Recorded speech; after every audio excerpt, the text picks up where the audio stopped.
morning, everybody. I think we have Senator Blumenthal remotely. Is that correct? Mr. Chairman. Is it okay, Senator Blumenthal, if we move forward? Absolutely. Thanks very much. Okay, I'll make a brief opening statement. And this is about censorship, suppression, and the 2020 election. Sort of a deep dive when it comes to Twitter and Facebook about the platforms and the decisions they make, how they make them. Can we do better? Do we need to do better? So the first thing I want to talk about here is health risk associated with social media.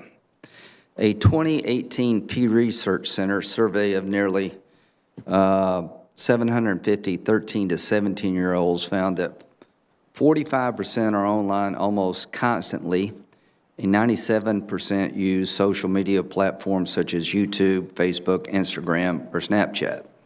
So why are we having this hearing? The products that these two companies offer, people like and they use. So the bottom line is they've probably been more successful than their wildest dreams, and they're having to make decisions that offend people on the left and the right. And what we're trying to do is look at Section 230 and to see if it needs to be modified or changed, because Section 230 basically allows social media platforms like Twitter and Facebook to pass on information without legal liability. If a newspaper does something you don't like, or you think they've slandered you in a certain way, you can sue them. If a news program does something that you think is out of line, even as a politician with a high bar, you can sue them. These companies have liability protection when it comes to the content that their users engage in. You can sue the person who gave the tweet, but you can't sue Twitter, who gave that person access to the world in terms of what they said. And we got to find a way to make sure that when Twitter and Facebook make a decision about what's reliable and what's not, what to keep up and what to take down, that there's transparency in the system. And I think Section 230 has to be changed, because we can't get there from here without change. But in 2019, a study of more than 6,500 12 to 15-year-olds in the U.S. found that those who spent more than 3 hours a day using social media might be at heightened risk for mental health problems.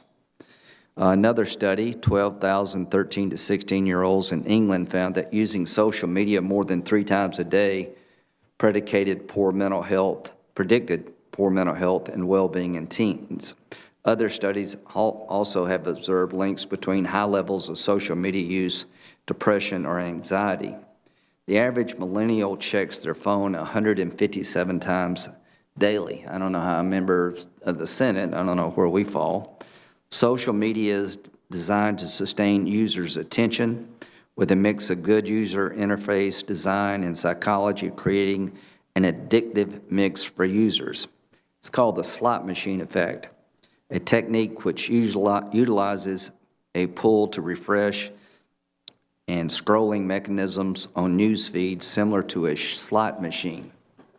The like button, a feature to provide social validation through a positive feedback loop by measuring and comparing the number of likes a user's content obtains.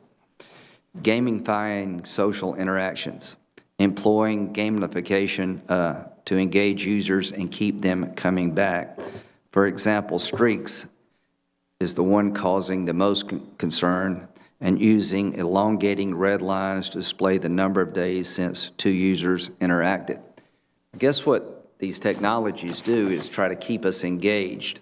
The more we engage the technology, the more advertising benefit to the company. Is that a good business practice? Maybe so. Does it create a health hazard over time? Something to look at. Now, the other aspect of this debate is, are these companies, newspapers or their TV stations, do they have the power of media organizations that have rules and regulations, and the current media platforms do not. There are rules about what a television station can do. There are rules about what a newspaper can do. And what I want to try to find out is if you're not a newspaper at Twitter or Facebook, then why do you have editorial control over the New York Post? They decided, and maybe for a good reason, I don't know, that the New York Post articles about Hunter Biden needed to be flagged, excluded from distribution, or made hard to find. That to me seems like you're the ultimate editor.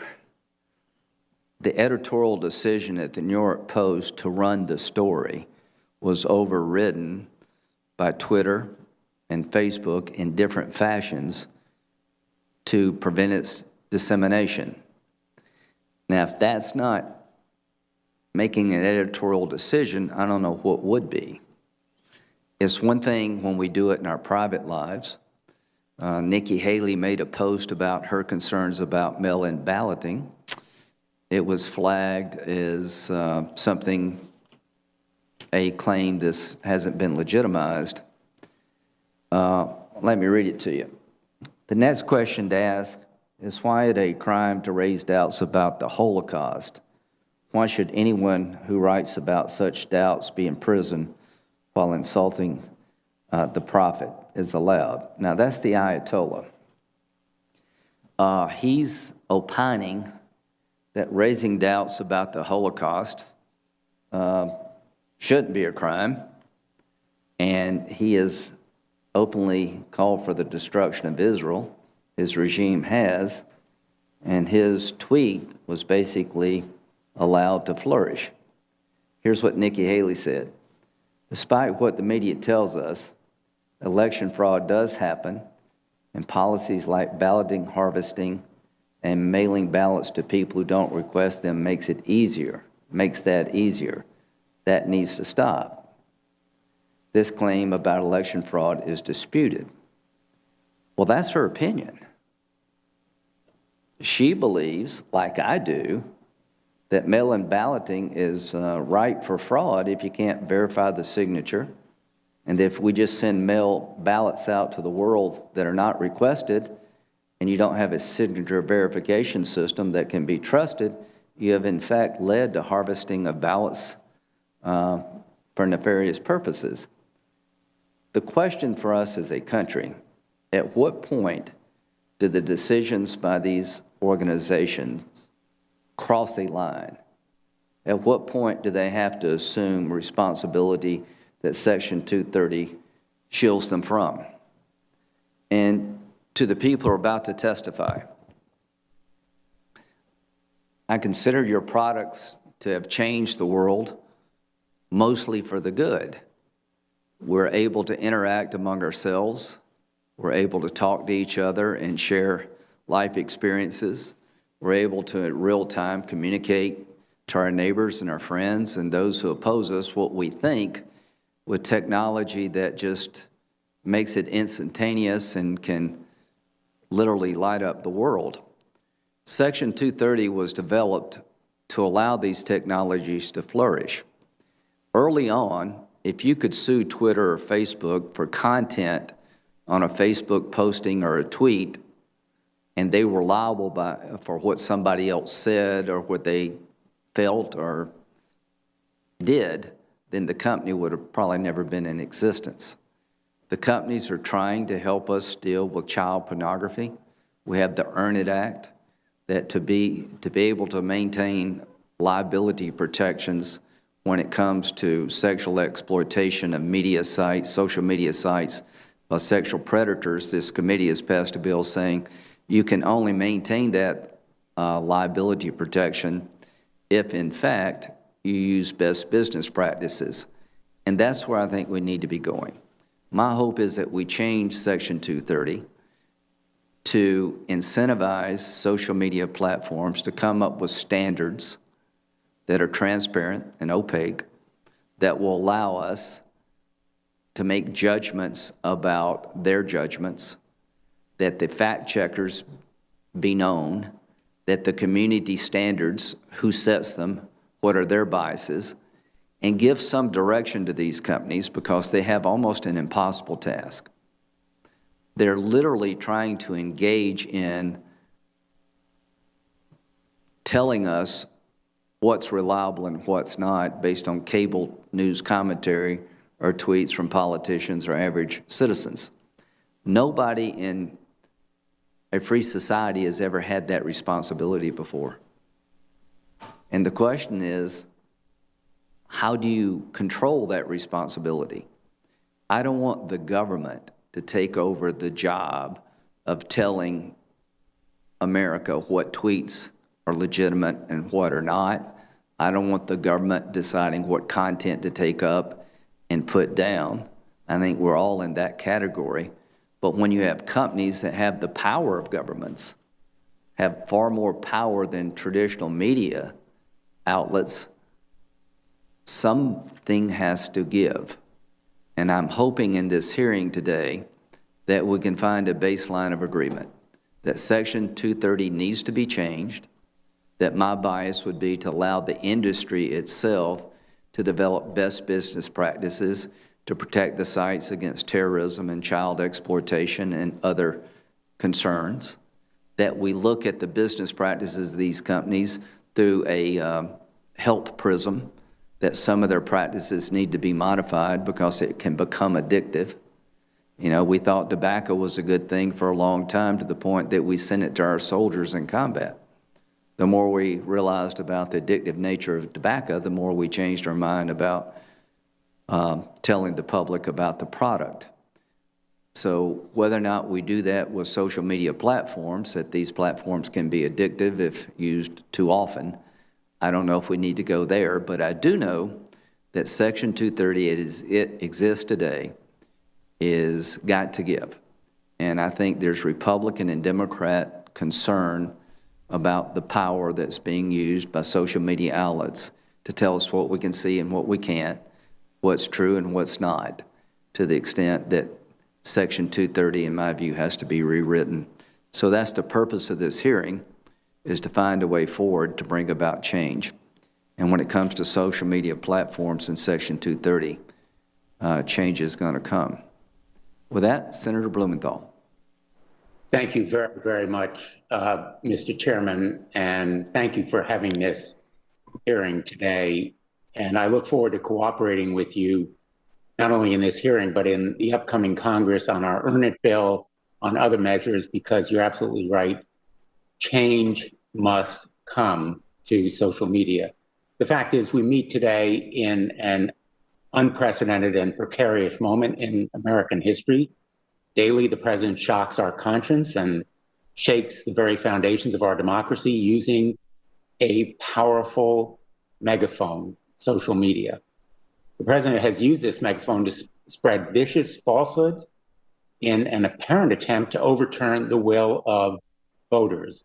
Every day, he posts new threats and conspiracy theories about mail-in ballots and voting machines, lies that contradict his own election security officials and his lawyers. He uses this megaphone potentially to block a peaceful transition of power. Now, Mr. Zuckerberg and Mr. Dorsey, you have built terrifying tools of persuasion and manipulation with power far exceeding the robber barons of the last Gilded Age. You have profited hugely by strip mining data about our private lives and promoting hate speech and voter suppression. You have an immense civic and moral responsibility to ensure these instruments of influence do not irreparably harm our country.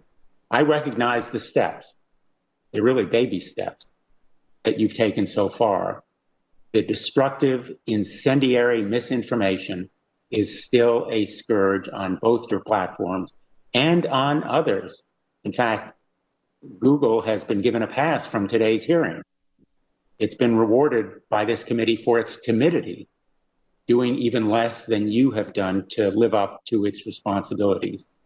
The recent actions you have taken, in fact, are simply to check the truth of what appears on platforms.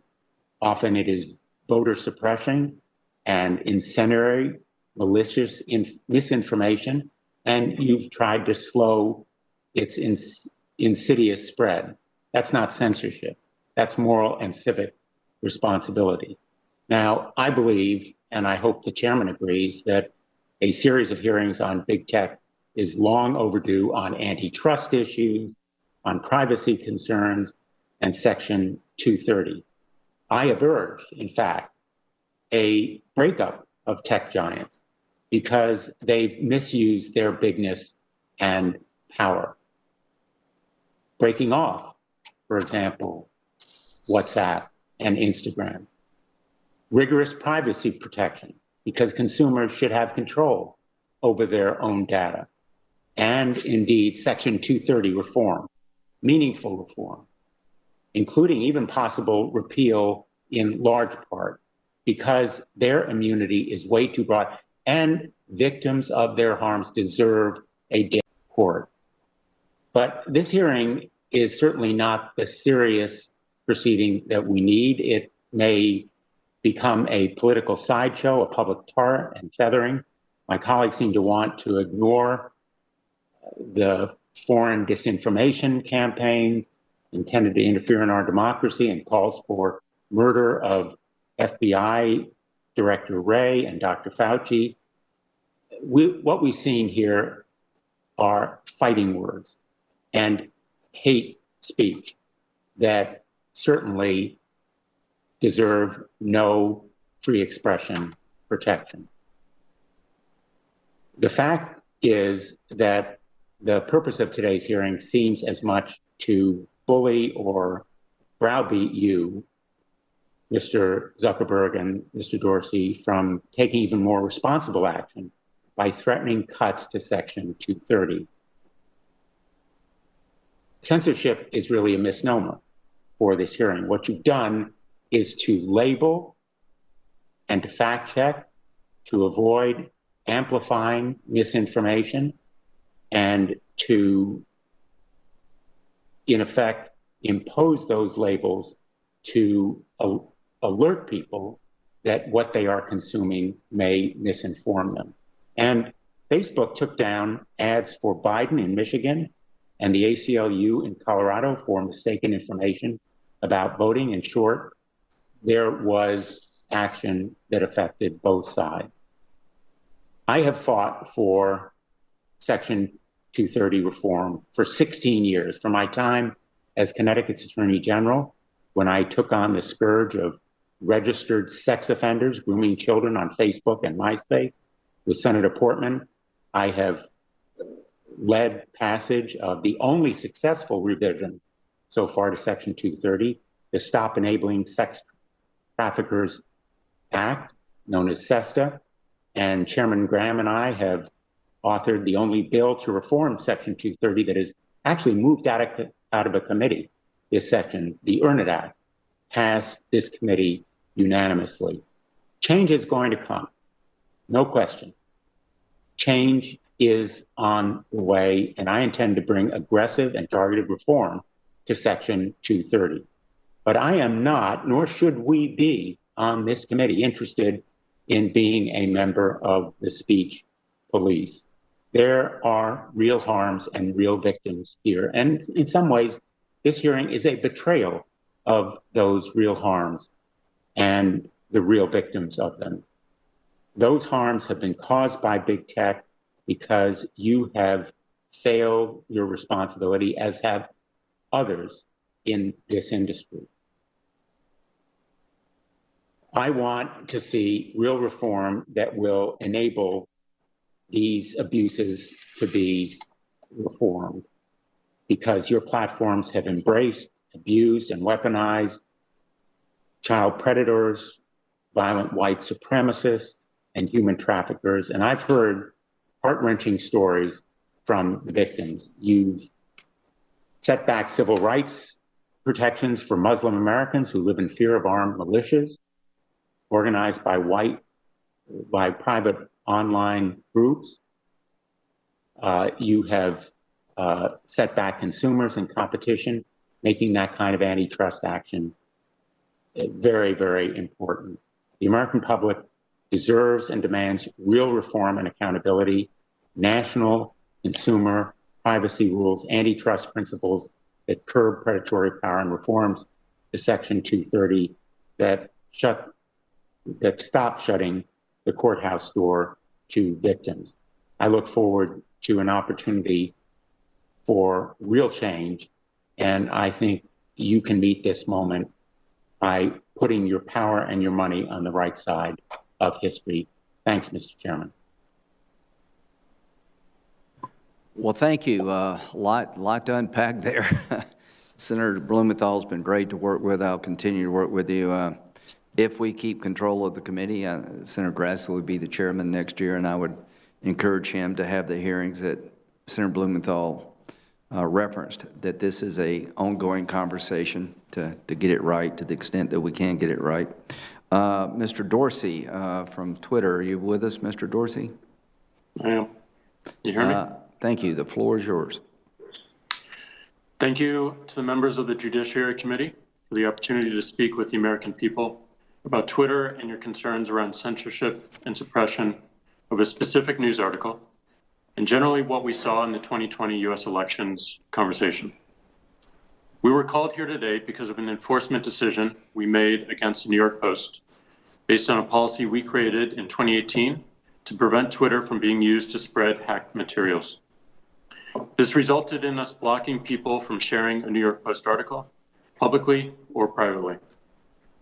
We made a quick interpretation, using no other evidence, that the materials in the article were obtained through hacking, and according to our policy, we blocked them from being spread. Upon further consideration, we admitted this action was wrong and corrected it within 24 hours. We informed the New York Post of our error and policy update and how to unlock their account by deleting the original violating tweet, which freed them to tweet the exact same content and news article again. They chose not to, instead insisting we reverse our enforcement action. We did not have a practice around retroactively overturning prior enforcements. This incident demonstrated that we needed one, and so we created one we believe is fair and appropriate. I hope this illustrates the rationale behind our actions and demonstrates our ability to take feedback, admit mistakes, and make changes, all transparently to the public. We acknowledge there are still concerns around how we moderate content, and specifically our use of Section 230. 3 weeks ago, we proposed 3 solutions to address the concerns raised, and they all focus on services that decide to moderate or remove content. They could be expansions to Section 230, new legislative frameworks, or a commitment to industry-wide self-regulation best practices, requiring 1, moderation process and practices to be published, 2, a straightforward process to appeal decisions, and 3, best efforts around algorithmic choice are suggestions to address the concerns we all have going forward. And they're all achievable in short order. It's critical as we consider these solutions, we optimize for new startups and independent developers.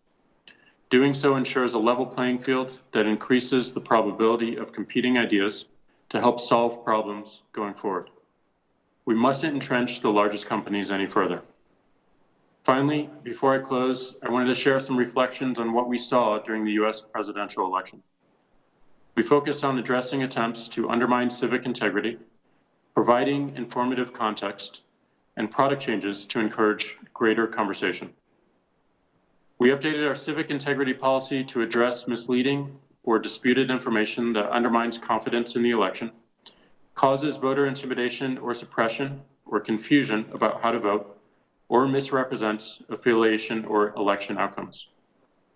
More than a year ago, the public asked us to offer additional context to help make potentially misleading information more apparent.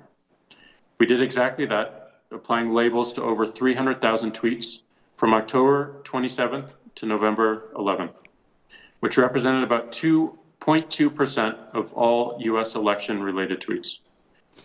We also changed how our product works in order to help increase context and encourage more thoughtful consideration before tweets are shared broadly. We're continuing to assess the impact of these product changes to inform our long-term roadmap. Well, thank you for the time, and I look forward to a productive discussion focused on solutions. Thank you, Ms. Dorsey. Mr. Zuckerberg. Thank you, Chairman Graham, Ranking Member Blumenthal, and members of the committee. At last month's hearing, I spoke about the role internet platforms play in supporting democracy, keeping people safe, and upholding fundamental values like free expression. People have deeply held beliefs about these issues and can reach very different conclusions about the right balance. We try to do what's best for our community and the world, acknowledging that there are difficult trade-offs. I believe that some of these trade-offs and decisions would be better made through a democratic process, and I look forward to discussing that today. But first, I want to update you on our efforts during the election. At Facebook, we took our responsibility to protect the integrity of this election very seriously. In 2016, we began to face new kinds of threats, and after years of preparation, we were ready to defend against them. We've built sophisticated systems to protect against election interference that combine artificial intelligence, significant human review, and partnerships with the intelligence community, law enforcement, and other tech platforms. We've taken down more than 100 networks of bad actors who are trying to coordinate and interfere globally. We established a network of independent fact checkers that covers more than 60 languages. We made political advertising more transparent on Facebook than anywhere else, and including TV, radio, and email. And we introduced new policies to combat voter suppression and misinformation. Still, the pandemic created new challenges: how to handle misinformation about COVID and voting by mail, how to prepare people for the reality that results would take time, and how to handle if someone prematurely declared victory or refused to accept the result. So in September, we updated our policies again to reflect these realities of voting in 2020 and make sure that we were taking precautions given these unique circumstances. We worked with local election officials to remove false claims about polling conditions that might lead to voter suppression. We partnered with Reuters and the National Election Pool to provide reliable information about results. We attached voting information to posts by candidates on both sides and additional contexts to posts trying to delegitimize the outcome. We locked down new political ads in the week before the election to prevent misleading claims from spreading when they couldn't be rebutted.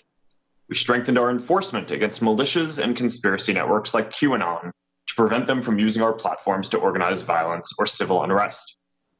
Altogether, I believe this was the largest election integrity effort by any private company in recent times. This is what people expect of us. And I'm glad that from what we've seen so far, our systems performed well. But election interference remains an ongoing threat that will never fully be solved. So we continue to improve with each election. But our integrity work is really only half the story. We also ran an unprecedented civic engagement program to encourage people to take part in our democracy. We ran the largest voter information campaign in history. 140 million people visited our voting information center, including more than 33 million on election day alone. We estimate that we helped more than 4.5 million people register to vote and helped states recruit 100,000 poll workers. This was done in a transparent and nonpartisan way as part of our ongoing commitment to supporting the civic process. And on top of these efforts by Facebook, my wife Priscilla and I personally donated $400 million to support election officials around the country in making sure that they had the infrastructure they needed to enable everyone to vote safely during this pandemic. In my last testimony, I said that people would judge us by our performance during this election. And I believe that the full story is not only how we handled bad behavior on our platforms, but also how we encouraged civic engagement more broadly. I'm proud of the work we've done to support our democracy, and I look forward to discussing this. I also welcome the opportunity to discuss internet regulation.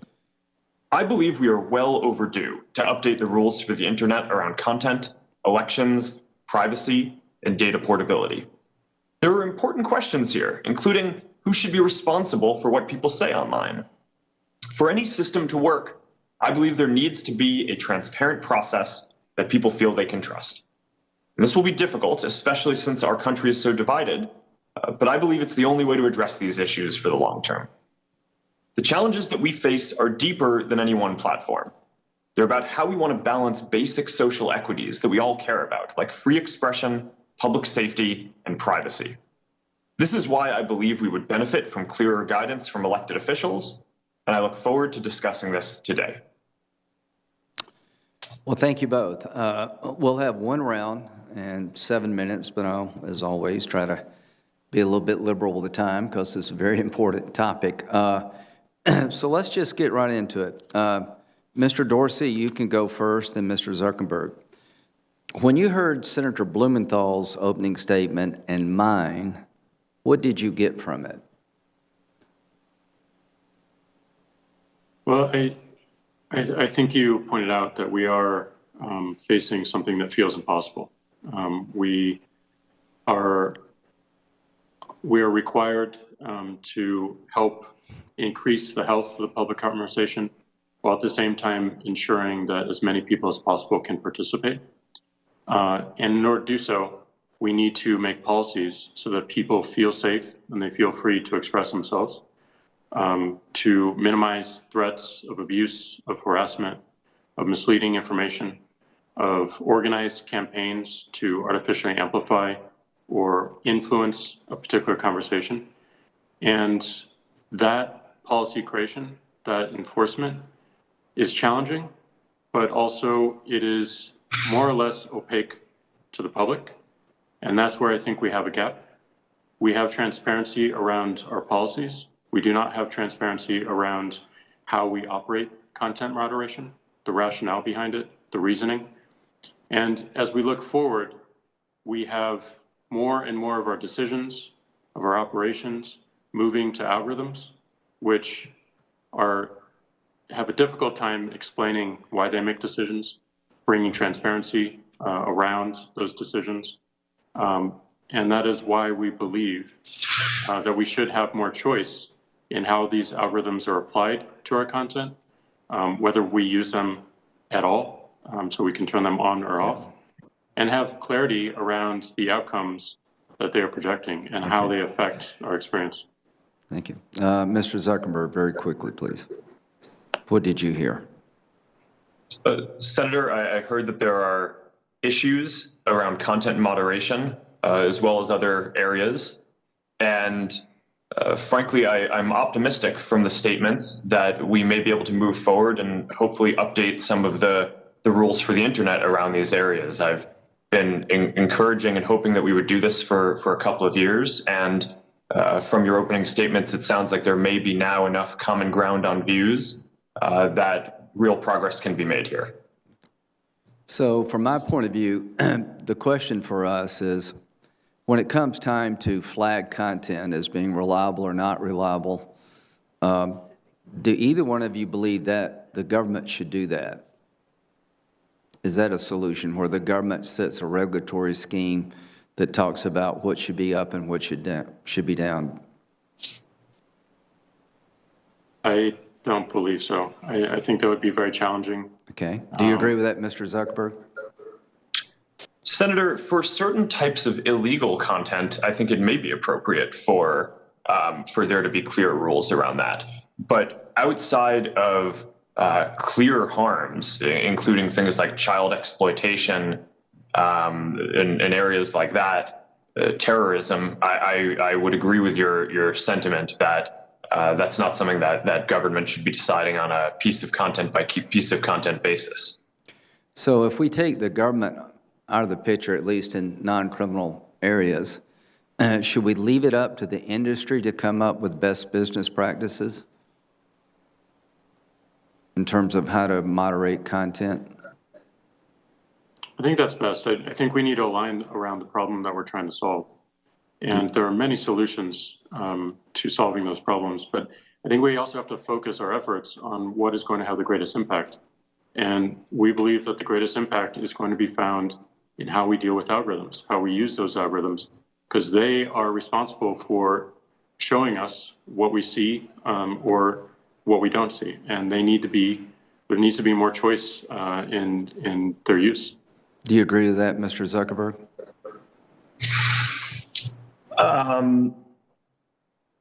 Senator, I think that that there is a role for regulation in the process, even if not defining on a piece of content by piece of content basis. And one of the areas that I've advocated for is regulation around transparency that goes beyond just about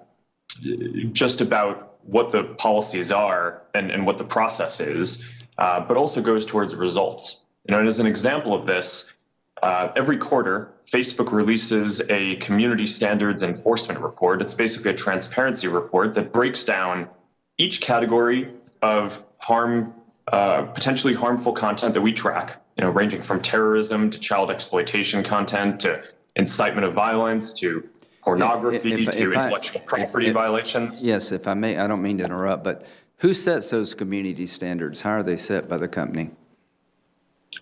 Senator, we have a policy team that consults with a number of different stakeholders and outside groups to make sure that we're getting feedback from broad swaths of our community on all of the concerns. Is that publicly known? Senator, I believe so. And our head of content policy has testified publicly multiple times. Okay. So when it comes to fact checking, would you give us a list of the people you use to fact check? Senator, yes. Okay. We work with a number of independent organizations that are accredited by the Poynter Institute, and they include Reuters, the Associated Press, Agence France Presse United States, USA Today, factcheck.org, Science Feedback, PolitiFact, Check Your Fact, Lead Stories, and The Dispatch in the United States. Okay, I think it's important for the public to know who sets community standards, how they're set, who does the fact checking, who you rely upon to do that. I think that would go a long way to people having a better understanding of the decisions you make. Mr. Zuckerberg, do you believe your product can be addictive? Senator, we certainly do not design the product in that way. We design the product to be as useful and meaningful as possible. That's not my question. My question is that there seems to be an ample body of growing medical evidence that social media sites have an addictive nature to them. Do you agree with that? Senator, I don't think the research has been conclusive, but it is an area that we care about and study. We certainly do not want our products to be addictive. We want people to use them because they are meaningful. And we take steps to make sure that this is the case. So, for example, we don't give the team that's running Newsfeed a goal around how much time people spend on our products, which goes counter to a lot of the memes and misinformation out there around how we operate. But my goal is to help people connect and find content and interactions that are going to be meaningful to them on our service. And our view is that if that's what we deliver over the long term and people find the services useful, then they'll use them more. But I don't think that companies should be optimizing to just encourage people to spend as much time as possible on them. Well, time's about up. Have you seen the movie Social Dilemma? Senator, I'm familiar with it. Okay, have you seen it, Mr. Dorsey?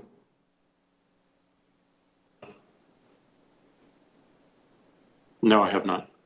I would encourage both of you to see it. So here's what I think we're going to do on the committee over time, I hope, is to ask the question more directly, are these social media sites addictive? Do they have a public health component that needs to be addressed? For years, we thought tobacco was a great thing. We found out tobacco was not such a great thing. The medical science around these websites are becoming very concerning to me, particularly among children, and that you can manipulate how many times you watch. And you can set these media sites up so that people will constantly interact. So to both of you, I appreciate coming before the committee. We've got a long way to go. I don't think the government needs to regulate what we think or what we say, but we've got to up our game here. And I'll end with this last question. Do both of you support change to 230, reform of Section 230? Senator, I do. Mr. Dorsey? Yes. Thank you. Senator Blumenthal. Thanks, Mr. Chairman. Let me bring this down to very practical terms. We're in the middle of another election. This election in Georgia could determine, in fact, which party controls the United States Senate.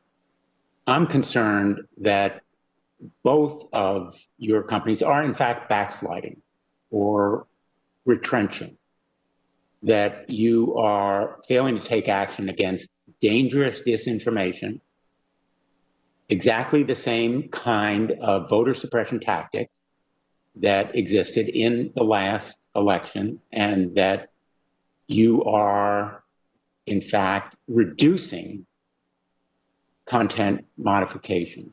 The fighting words and hate speech in the last election could inflame violence and send poll workers into hiding, discourage people from coming to the polls.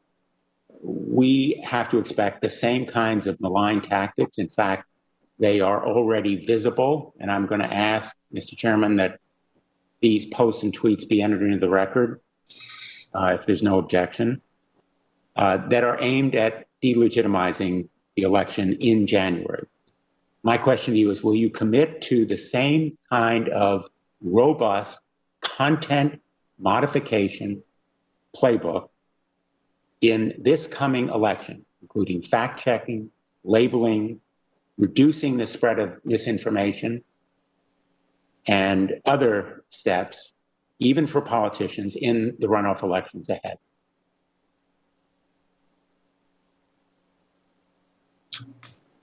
Senator, our policy is to have a similar approach in the upcoming Georgia special elections that we took during the general election. Mr. Dorsey? Yes, we do.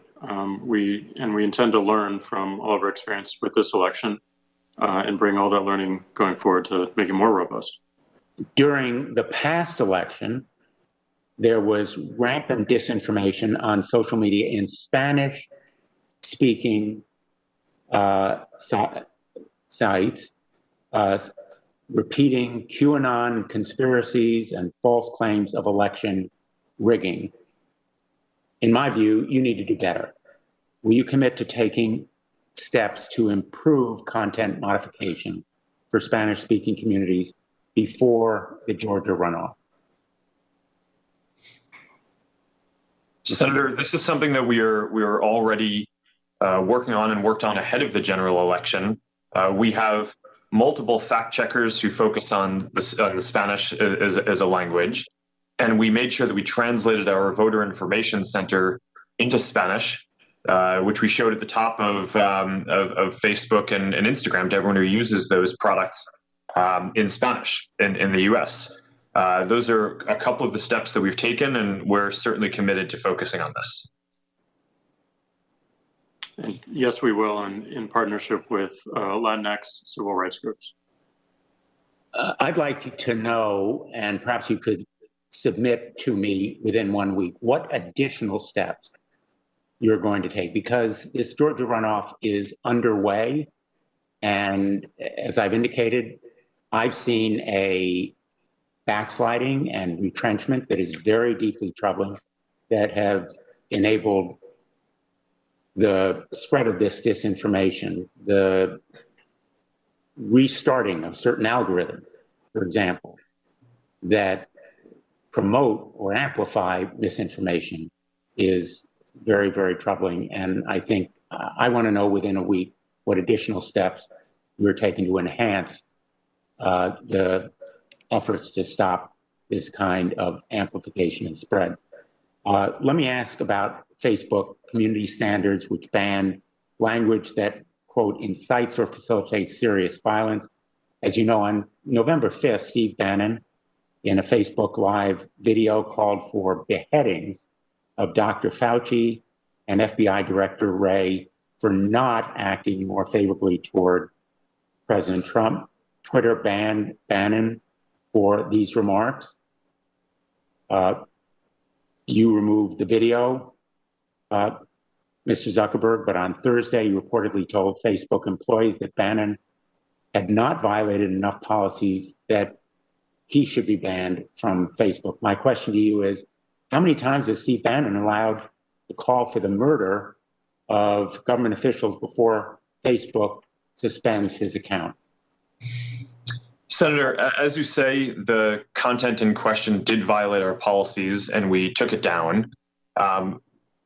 Having a content violation does not automatically mean your account gets taken down, and the number of strikes varies depending on the type of offense. So if people are posting terrorist content or child exploitation content, then the first time that they do it, then we will take down their account. For other things, it's multiple. I'd be happy to follow up afterwards. We try not to disclose these. Down his account. Sorry, I didn't hear that. Will you commit to taking down that account, Steve Bannon's account? Senator, no, that's not what our policies would suggest that we should do in this case. According to the internal records that are on the record now, leaked by NBC News, Facebook has removed fact checks and forgiven infractions for conservative pages and pundits such as Breitbart, Donald Trump Jr., Eric Trump, and Gateway Pundit, based on a fear of accusations of bias. Has Facebook avoided penalizing or fact-checking conservative pages that had violated its policies based on concerns of political bias and allegations of bias? Senator, no, we haven't done that. And I think that those reports mischaracterize the actions that we take. I'm not aware of any instance where we have overturned a fact check specifically. And certainly no action like that would be taken for the reasons that you're saying. What we do sometimes is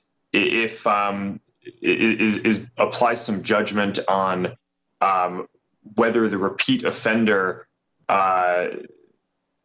policies would render too harsh of a penalty, but that's different from overturning a specific fact check, and is not done for the reasons that you said. Well, I'm very concerned that, in fact, Facebook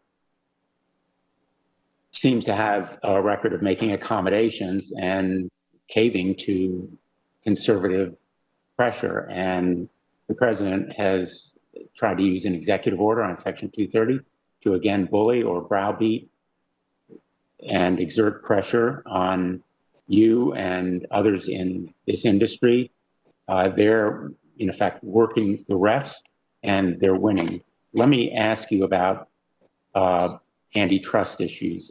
In 2013, Facebook bought Onavo, which is a virtual private records network that claimed to protect users' privacy. In fact, Onavo's access to private information about its users provided Facebook with unparalleled ability to track potential competition. I want to know whether Facebook used data from Onavo when it decided to purchase WhatsApp in 2014. Senator, I believe that data from Onavo was one of the sources that the team looked at, but I don't think it would have taken using Onavo to understand that WhatsApp was a great product. And I don't think that was determinative in my decision to pursue that. Well, in fact, the House antitrust report says Onavo data was used to determine whether WhatsApp was, quote, killing Facebook Messenger, end quote. My time has almost expired, but let me just say finally that antitrust action by the Federal Trade Commission is long overdue. I believe that decisive action is necessary, including very likely breaking up Facebook as a remedy. All options ought to be on the table, including divestment of Instagram and WhatsApp. The FTC ought to impose strict conditions on how Facebook uses consumer data and competes with rivals, because the abuse of competition must end. Mr. Chairman, I ask that 3 letters from civil rights groups regarding disinformation and hate speech on Twitter, Facebook, and YouTube, and also a letter from a coalition of children's protection advocates on the Earn It Act and child sexual abuse material on digital platforms be entered into the record. Thank you both for being here today. Without objection, Senator Cornyn. Thank you, Mr. Chairman. Well, I'm glad to hear both of our witnesses today say that Section 230, that they are open to reform, because I think it's fair to say the Internet has outgrown Section 230. And while we've made some modifications when it comes to terrorism and when it comes to child exploitation, I think there's more to do. But I think the question is going to be how this regulation is going to come to pass. I know there's some, including on this committee, who suggest that maybe we ought to create a private right of action so that individuals can sue over claims of violated rights on your platforms. I think that's one form of regulation. It's called regulation by litigation, but it's certainly not my first choice, and it's not optimal. And I don't think it's something we ought to be embracing in the first instance. But I do think it's critical that each of you and your counterparts work with us to try to come up with something that will address the concerns. And the basic concern I have is it's hard to know exactly how to classify your business model. It's we have a provision in the Bill of Rights protecting freedom of the press, but yet here, while we would never let the government regulate what the press writes or doesn't write, essentially we are allowing private companies, which are now de facto public forums, to regulate that speech. And I'm no more comfortable delegating those decisions to you than I am delegating to you my vote in the last or upcoming elections. You know, Louis Brandeis famously said that the solution for bad speech is not less speech, it's more speech.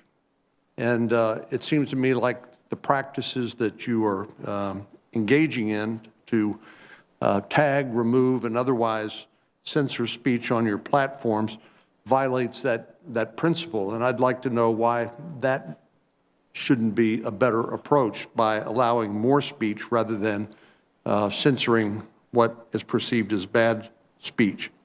And then, as I think I've discussed with you, Mr. Zuckerberg, I think we're all sort of struggling to come up with what the appropriate analogy here is to your business model. We know as newspapers have become less profitable and many of them gone out of business, there's been consolidation in the news media. There is a proliferation of cable TV shows and people being able to get information through a variety of sources, but there's no Walter Cronkite or the big TV networks that with the trusted anchor person who people have confidence in, that they will shoot with them straight.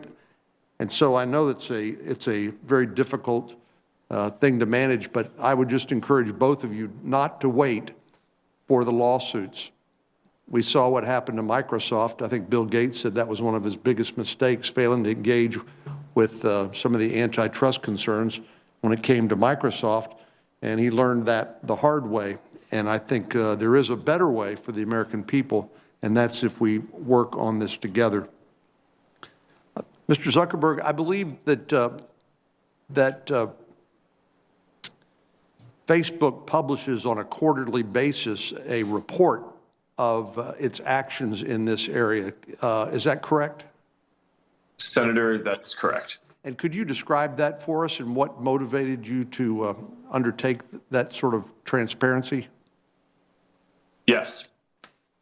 Senator, I believe that in order for people to trust that we're doing a good job, they have to be able to see the results. And we have to be able to break down on a content on a kind of category by category basis across all the different categories of harm, whether it's terrorist content or child exploitation or incitement of violence or pornography or intellectual property violations, how much of the violating content is on our platforms and how effective our systems are at removing it. And what we hold ourselves accountable towards is getting as high a percent of this harmful content down, addressing it, before real people have to experience it and report it to us themselves. So in categories where we do quite well, for example, in fighting against terrorist content, our AI systems and counterterrorism teams are able to remove 98 or 99% of that harmful content before anyone has to report it to us. In other categories, it's more challenging and we're still making more progress. But I think that as part of a regulatory framework here, it would be good if every company had to issue a transparency report outlining what they're seeing on their platforms and the results and effectiveness of their content moderation systems. So that way, the people who are responsible for holding all of us accountable, whether it's journalists, Congress, academics, could have an apples to apples comparison about how all the different companies are doing, and potentially, as part of a law, require that companies even maintain a certain level of effectiveness. Thank you. Mr. Dorsey, when Twitter decided to take down the story, the New York Post story on Hunter Biden's laptop, did you do that under your terms of service, or did you do it under some other claim of authority? We did it under our terms of service, which, as you know, everyone agrees to when they sign up for Twitter. And this was a policy around distribution of hacked materials. We did not want Twitter to be a distribution point for hacked materials. Well, you do realize that by taking down that story, you probably gave it more prominence and more visibility than it ever would have gotten had you left it alone. We realize that, and we recognize it as a mistake that we made, both in terms of the intention of the policy and also the enforcement action of not allowing people to share it publicly or privately, which is why we corrected it within 24 hours. And Mr. Dorsey, why isn't Justice Brandeis's formulation in Whitney versus California, why shouldn't that apply to the internet platforms like yours? In other words, the cure for bad speech is not censorship, it's more speech. Why wouldn't that principle apply to Twitter? I think it does apply. All of our policies are focused on encouraging more speech. What we saw and what the market told us was that people would not put up with abuse, harassment, and misleading information that would cause offline harm. And they would leave our service because of it. So our intention is to create clear policy, clear enforcement that enables people to feel that they can express themselves on our service and ultimately trust it. So it was a business decision. It was a business decision. Thank you. Senator Feinstein.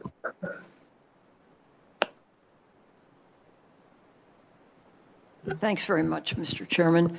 Mr. Dorsey, in recent hearings before the Senate Commerce Committee, you said, I think, that Twitter has a policy against misinformation relating to civic integrity. President Trump and his allies have tweeted hundreds of false claims about the 2020 election. Trump has falsely claimed victory and alleged widespread voter fraud. So here's the question. Does misinformation about the results of an election and voter fraud relate to civic integrity? Why or why not? Yes, it does, and we label those tweets when the election has not been called yet, or multiple sources have called it differently. I'm sorry, I didn't understand that. Did you say you have been able to tweet? No, we have labeled the tweets that would indicate a different result in the election, called by multiple sources. I see. At what point was that done?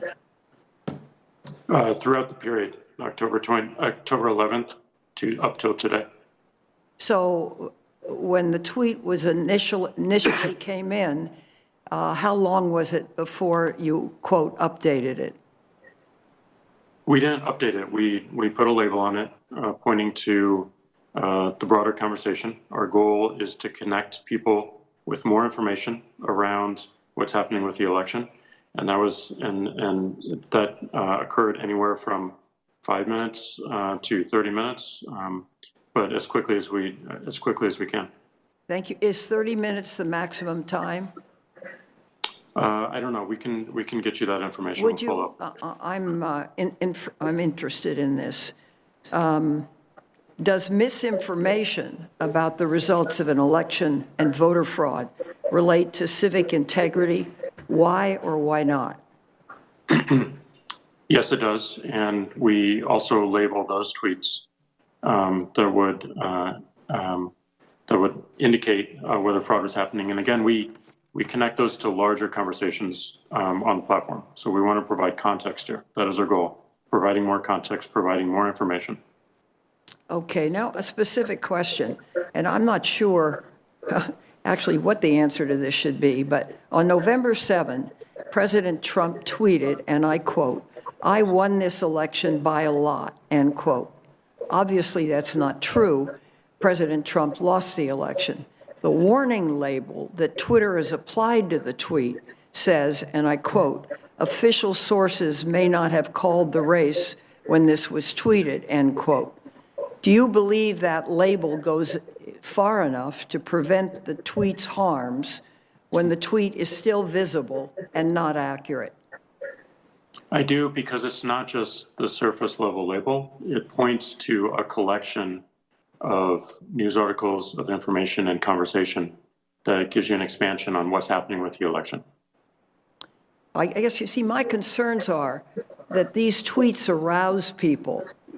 And it seems to me that the entity that runs this operation ought to have an understanding that when there is a major situation, that the tweets can play a unique role in either reassuring or stirring people up to unacceptable levels. Could you comment on that? Well, I agree in spirit. I mean, our policy is focused on misleading information around the election and the civic process to provide greater context, to provide additive information so that people can make decisions around what's happening within the election. And that is 3 phases. That's the run up to the election, that's election day, and also the phase we're in right now, post-election.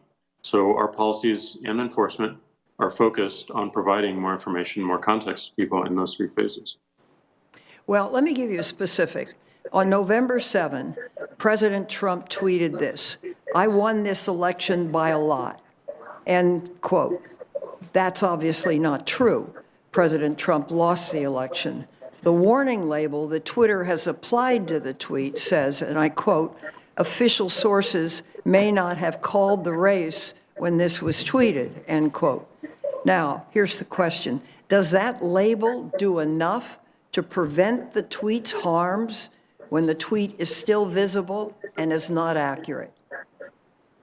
I believe it's really important that we show people a broader context, and that is the intention of the label. It is not just text below a tweet. It is a link to connect to a much larger conversation and news articles across the spectrum. Well, give me an example. What would have to happen before the situation would warrant a stronger response?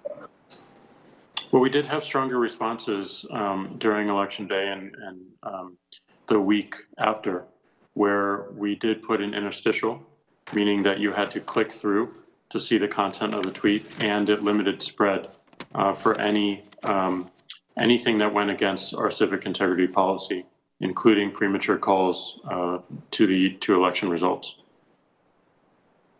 Well, let me give you one more. On November 12, President Trump tweeted a conspiracy theory that 2.7 million votes for him were deleted. The warning label that Twitter has applied to that tweet said, quote, "This claim about election fraud is disputed." Now, here's the question, and I think it is a tough issue. Do you believe this label does enough to prevent the tweet's harms? When the tweet is still visible, it's a highly emotional situation, but the tweet has no factual basis. But the tweet has a link to more information, to more conversation and more context that informs the situation, what's happening. So I do believe that connecting people to the larger conversation, giving them more context, is the right path here. But they have to move to solicit that contact, right? It's not contained as an addendum to the original tweet. The label is an addendum to the original tweet, and if you tap on it or click it, you will go to an expansion of the information. I see. Can I ask a question, Mr. Zuckerberg? Is he? Yes, you may, if you Thank want more, you. if that'd be okay. Mr. Zuckerberg, at the recent hearing before the Senate Commerce Committee, you said that Facebook has a, quote, policy in place that prevents any candidate, end quote, from, quote, trying to delegitimize the result of the election, end quote. But the hashtags steal the vote and voter fraud garnered more than 300,000 interactions on your platform in the hours after Mr. Trump falsely declared victory. So here's the question. Do you believe Facebook did enough to prevent Trump's efforts to delegitimize the election result? If so, why have you reached that conclusion?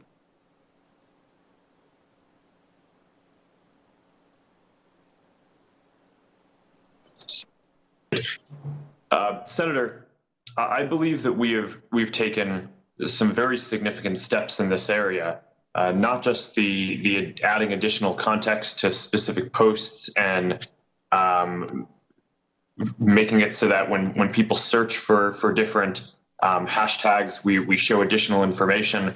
But we also took the unprecedented step of putting the Voter Information Center at the top of Facebook and Instagram for everyone in the U.S. that showed them reliable information about the election, including partnering with organizations like Reuters and the National Election Pool to show them accurate information about the results of the election. So all taken together, I think that we really went quite far in terms of helping to distribute reliable and accurate information about what was going on during this election. Okay, let me give you one more along this line. After President Trump falsely claimed that the election was being stolen, a group called Stop the Steal was started on Facebook. It grew to more than 300,000 users in less than a day, making it one of the fastest growing groups, I understand, in Facebook history. You shut the group down, but substantial damage already had been done. Trump supporters, some of them armed with assault weapons, held Stop the Steal rallies outside election offices. In Philadelphia, 2 armed supporters who had traveled from Virginia were arrested on their way to the city's vote counting center. Here's the question, and this is a tough one. What are your concerns about the spread of misinformation, no matter how innocent it is, or it is not innocent, like Trump's claims about the election, that they may incite violence?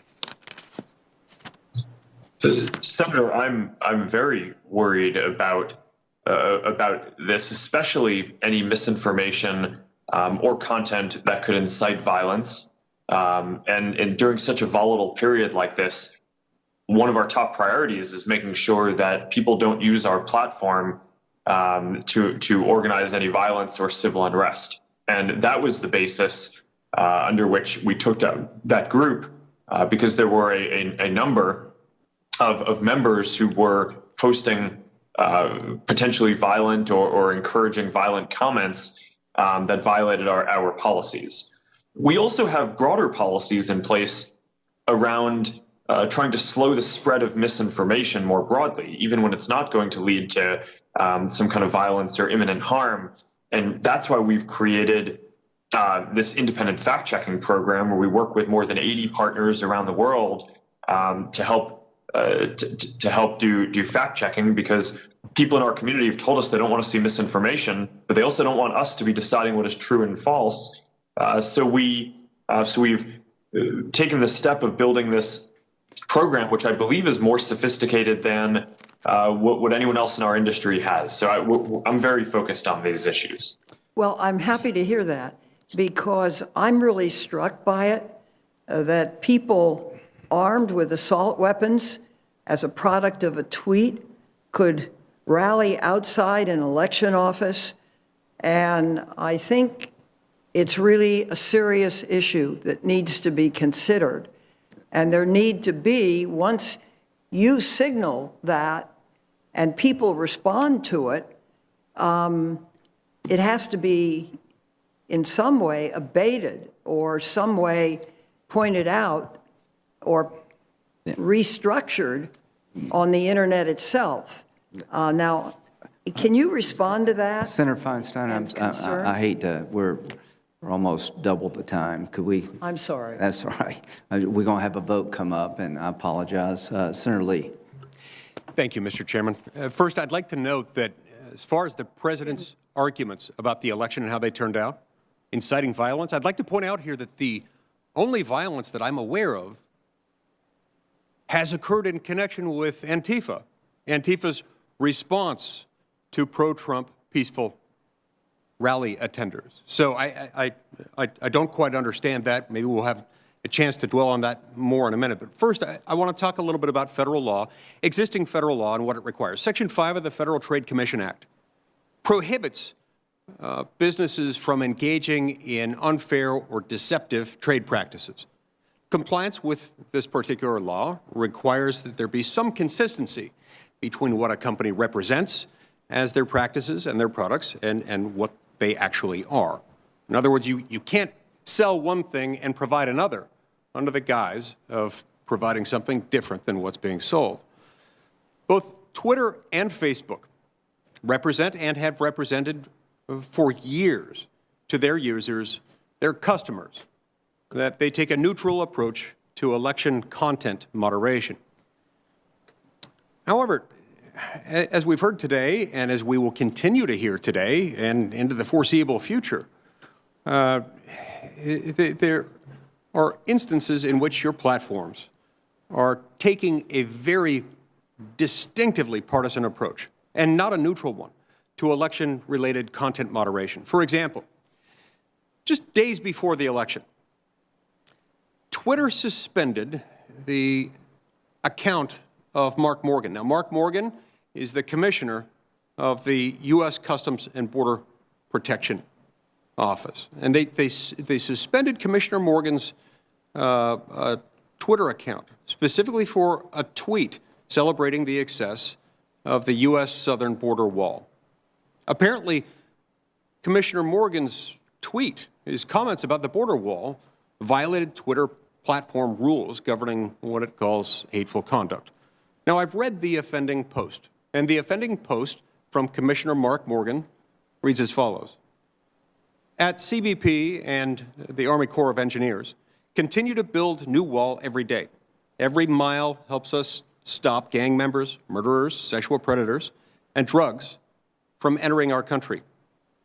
It's a fact. Walls work. Period. Close quote. Mr. Dorsey, can you tell me in one sentence what exactly is hateful about Commissioner Morgan's tweet that I just read? Well, we evaluated this tweet again, and we found that we were wrong. That was a mistake, and it was due to the fact that we had heightened awareness around government accounts during this time. So that was a mistake. We reverted it. Thank you. I appreciate that. We're going to get back to more of that in a minute and get back to the fact that, I understand that mistakes happen. But what we're going to see today is that mistakes happen a whole lot more almost entirely on one side of the political aisle rather than the other. Now, Commissioner Morgan's statement in that tweet, as was initially taken down, is factual. There's nothing remotely hateful about it, and yet it was taken down. Now, on October 15th, Facebook relied on a third-party fact-checker's assessment to ban 2 advertisements from Facebook for, quote, partly false information.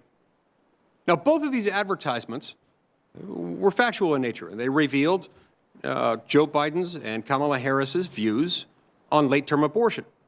Joe Biden has stated that he won't accept any restrictions on abortion, and Senator Harris's views are such that she voted against requiring care for a child born alive during a botched abortion.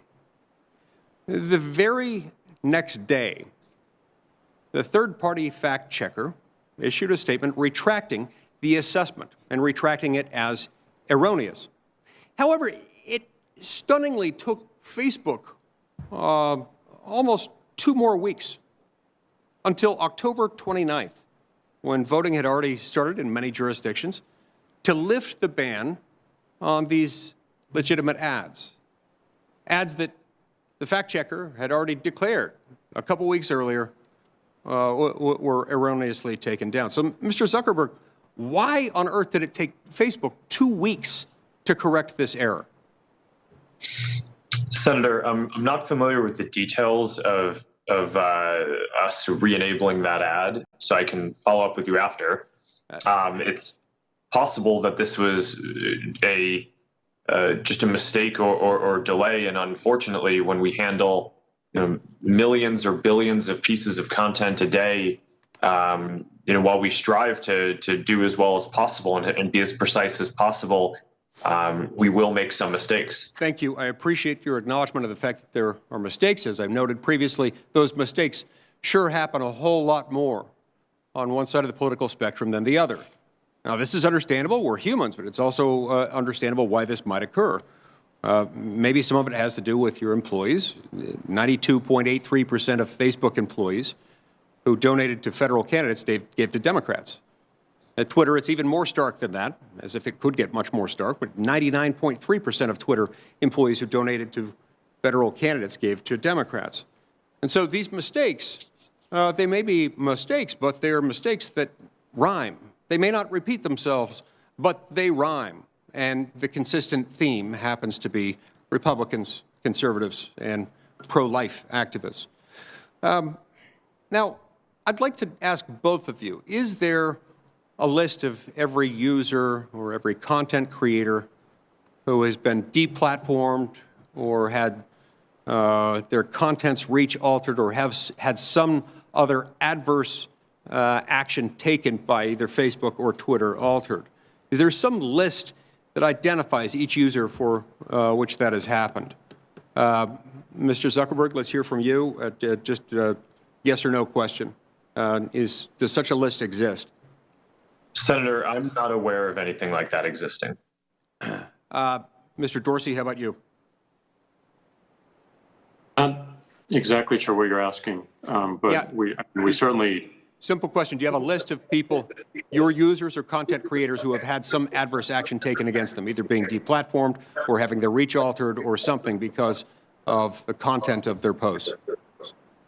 Well, certainly whenever we take an action, it's recorded somewhere in a database, but I'm not sure if that's your intent. No, that's helpful. So what I'm hearing from both of you is that while there may not be an actual list, and I'd like you both to check to see if such a list exists, but even if there isn't, there is a de facto list because you have within your databases records of occasions when this has occurred. And so I'd like to ask both of you, if such a list exists, please send it to me.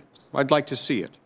If such a list does not exist, you certainly do have the data necessary in order to generate some, and I request as a member of this committee that you generate such a list and provide it to me. Thank you very much, Mr. Chairman.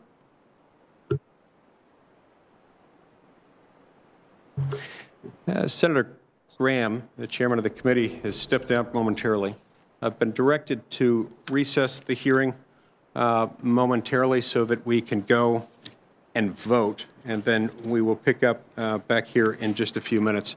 I would like to, as long as I have the gavel momentarily, I'm going to ask one more question before I leave to go vote, and then we'll recess the hearing after this question. And could I ask when we're coming back? I've been waiting to ask questions for an hour now. Yeah, we'll be coming back as soon as Senator Graham returns. He left to vote in just a moment ago. He'll be back.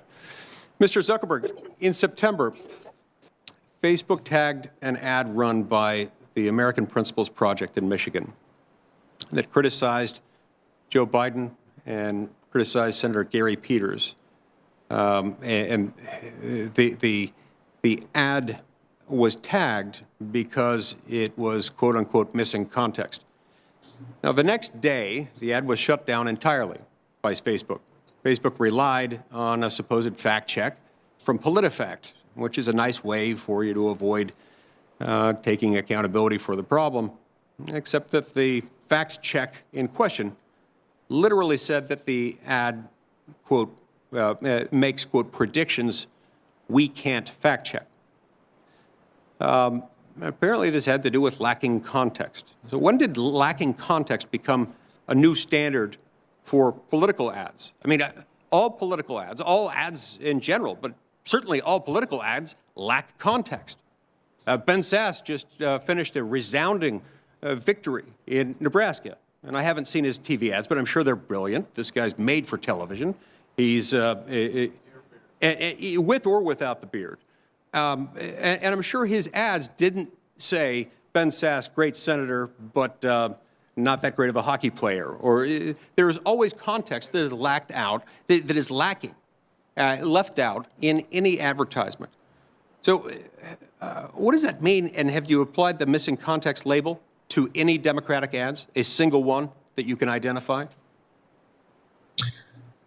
Senator, I'm not familiar with that specific standard, but as kind of a background on the fact-checking program, the basis of this is that we have heard resoundingly from our community that people do not want to see misinformation and believe that it is a problem. But people also believe that they do not want Facebook to be the arbiter of truth in deciding everything that is true and false. And for what it's worth, I strongly agree with that. And I do not think it is the right thing for us to assume that role.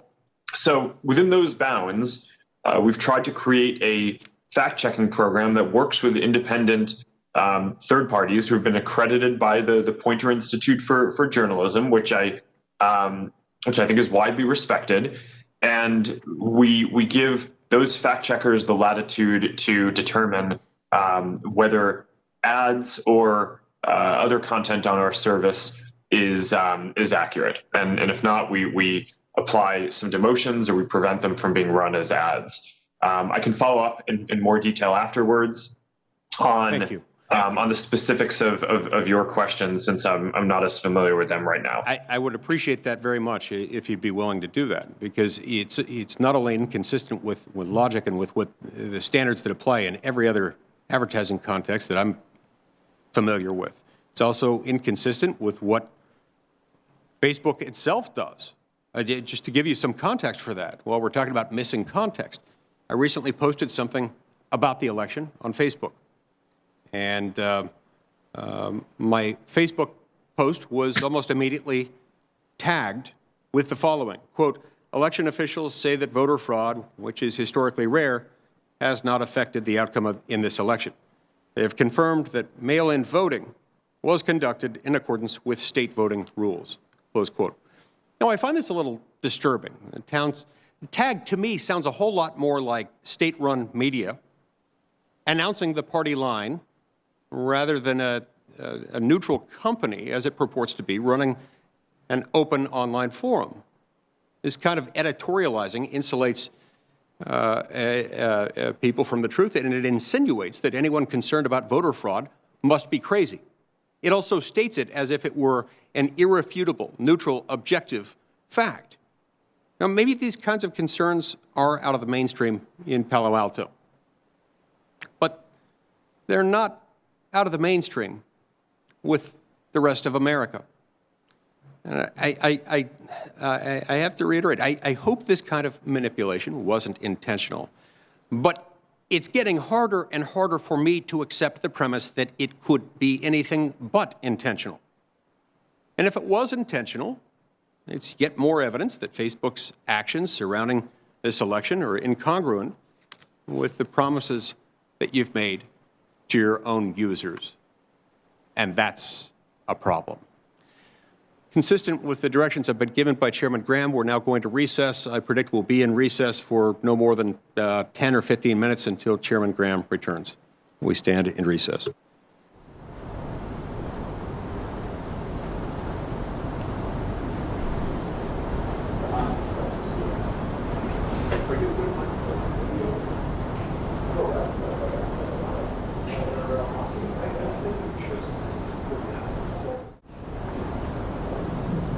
The committee will come to order. Senator Leahy. Thank you. Can you hear me all right? Yes, sir. Yes, sir. Good. Well, let me We start can by see you saying too, Senator. You look Beg great. pardon? It's my thick head of hair. That's what does it. But I want to say that I recognize the challenging position that the social media companies are in. You know, your platforms host much of the news that America and actually the world use to stay informed. So you're on the front line of both domestic and foreign disinformation campaigns, and you have to balance American ideals like freedom of speech. You have to limit hate speech. You have to limit dangerous misinformation. That's a significant challenge. I saw one of the people who came here to demonstrate last weekend in Washington saying they were there because they had found out that China had 1 minute before the polls closed dumped millions of votes for Joe Biden. And somebody said, well, what do you mean? They said, well, it was on the internet. It's got to be accurate. But now your platforms have taken some positive steps. I mentioned that one thing, and I hear from people all the time to stop me with some of these misinformation, sometimes very dangerous misinformation. They've gotten it from your platforms. And I have to think you can and must do better. You know, our security, I think even our democracy, understanding a basic truth depends upon you doing a better job. President Obama described the escalating erosion of the acceptance of facts, of science, of clear evidence as truth decay. Well, without facts, it's hard to imagine how a government by and for the people can exist, and your platforms can bring people together. I think often they act as a form of driving people apart. Now, during this election, President Trump has emerged as the most prominent distributor of false and misleading election information. He still does it. It's nothing short of propaganda. Without evidence, he routinely claims the election was rigged, says that states actually cheated and fixed the results, he even claims that millions of Trump votes were deleted. And he's doing that while his own Department of Homeland Security is saying the election was the most secure in American history. And there's no evidence that any voting system deleted or lost votes, changed votes, or was any way compromised. That's what our own U.S. government is saying, when the head of government, the president, is saying just the opposite. So it may make him feel better about the fact that he lost badly, but we shouldn't have to put up with it. So I have a question for both of you. Has Facebook or Twitter conducted an in-depth post-mortem review of election misinformation spread on your platforms? Not just what you labeled, but how far the misinformation reached. Have you done that kind of a post-mortem? Senator, we will do that analysis, and also we are commissioning and working with independent academics to enable them to do the studies themselves and to publish what they find without any intervention or permission required from Facebook. Thank you, Ann. And we are doing the same, including opening up our APIs to researchers to make sure that others are able to see what we may not see ourselves. Will that be made available to us? Can other people see that results of that that study you're going to do? Both of you, I'd ask. Senator, yes, the academic research is going to be public, and the academics are going to be able to publish this themselves without even having to get Facebook's approval over what they publish. Thank you. Mr. Dorsey? And we'll make our reports and findings public as well, so everyone can learn. I'll look forward to reading them. And I'm actually one member of the Senate will actually read them. So thank you. Because, you look at some of the things that went on. There was I know Senator Blumenthal and others have raised this question about the Steve Bannon putting on a video. Think of what it did. It called for the murder, the beheading of Dr. Fauci and the director of the FBI, Christopher Wray. Just think what that does. I mean, the FBI director travels with security all the time. Dr. Fauci and his family are private citizens. They're calling for their beheading. And it was seen by, I think, 200,000 people on Facebook. Well, now, if you're going to have somebody threatening to murder somebody, what do you do? What do you do about that? I mean, how do you catch that in a hurry? Because, I mean, I was a prosecutor. I prosecuted murderers, and we didn't have to face this kind of threat at that time. But what do you do when hundreds of thousands of people see a threat, go murder somebody? Senator, in that case, that content violated our policies, and we took it down. And as has been the subject of some of the other questions, if someone had multiple offenses like that, we would remove their whole account. Well, that I'm sure that's the threat that they do. If they multiple times say go out and murder somebody, cut off their head, we're going to face a real problem. Facebook will take down our posting. Oh my goodness, what a deterrent. So, Senator, what we try to do is identify content that violates our policy before anyone in the community has to see it or even report it to us. And for some categories like terrorism, which I've cited before, about 98 or 99% of the content that we take down our AI and human systems find before anyone even has to report it to us. On hate speech, we're up to 94% of the content that we take down, our AI systems and content reviewers find it before people have to report it to us. What we try to drive on more effectiveness is basically finding more and more of that harmful content earlier before it is seen broadly across our system. Well, let me ask you about that because, we've had these discussions before. I'm deeply concerned about Facebook's role in spreading hate speech in Myanmar. Hate speech that helped fuel a genocide against the Muslim Rohingya people. And I mean, horrible. I've seen the pictures. I've seen what's happened to the genocide. Now, you've made some progress about this since you and I talked about it last. But my understanding is that Facebook shuts down specific accounts that violate your content-related policy, but then that user can, of course, just create a new account. In Myanmar, for example, on October 8th, Facebook took down 38 inauthentic accounts created and controlled by members of the Myanmar military, in part to promote anti-Rohingya content. And I compliment you for doing that. But the Myanmar military just turned around and created new accounts to promote the same content. So in some way, you got a whack-a-mole problem here. But is there a way that we can you can stop these things not just at the account level, but at the user level. And I use that as an example because people are being murdered in a systematic genocide. Please answer Senator Leahy's question, then we'll need to move on. But go ahead.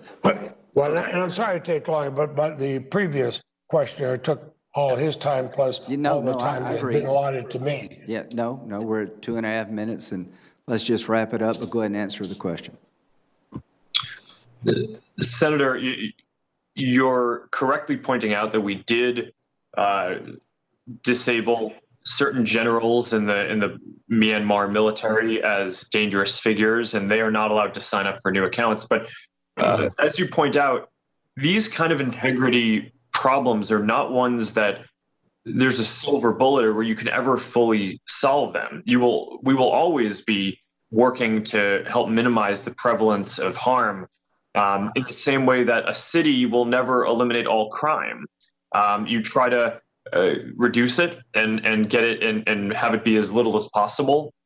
And that's what we try to do through a combination of building AI systems to identify harmful content up front, hiring thousands of people and tens of thousands of people to do content review, and partnering with organizations, whether it's in the intelligence community, law enforcement, election officials, or in Myanmar, local civil society, to help us flag things that we should be aware of and on high alert about.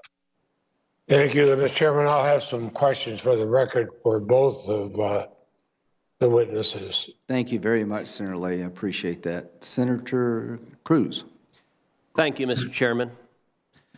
Facebook and Twitter and Google have massive power.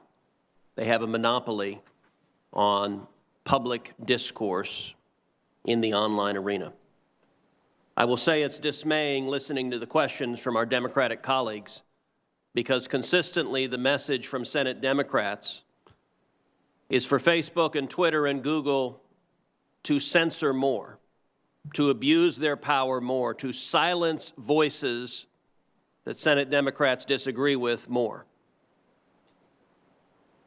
That is very dangerous if we want to maintain a free and fair democracy, if we want to maintain free speech. There was a time when Democrats embraced and defended the principles of free speech. There was a time when Democrats embraced and defended the principles of a free press.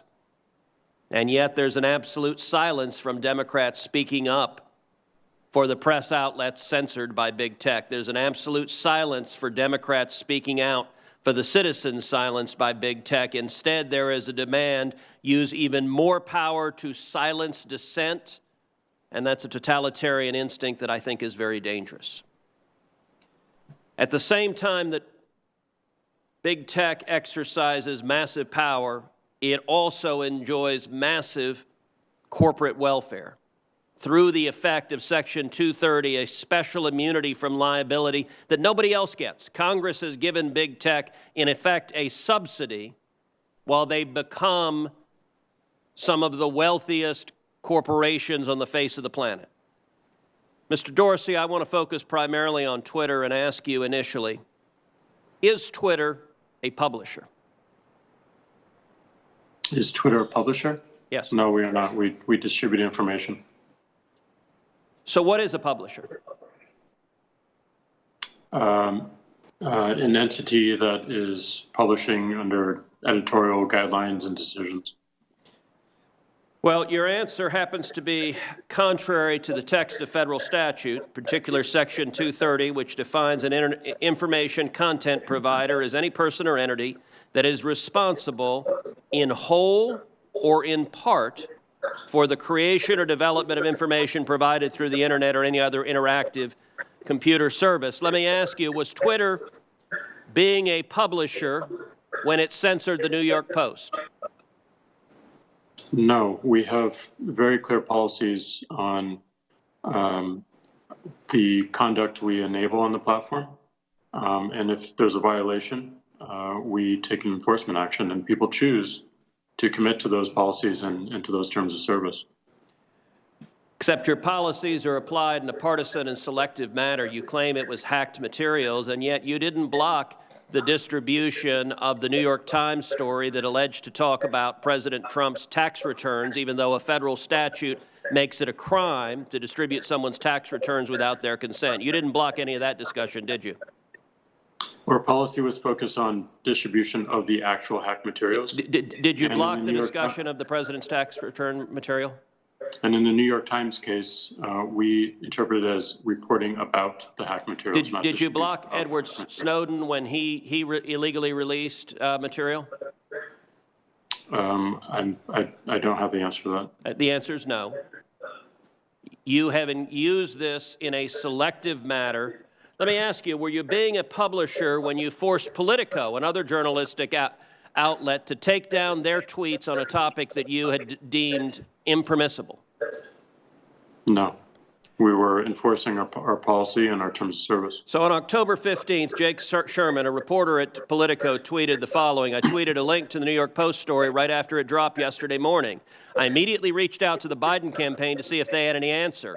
I wish I'd given the story a closer read before tweeting it. Twitter suspended me. So you actually have a reporter reporting on a story, asking the other side for comment.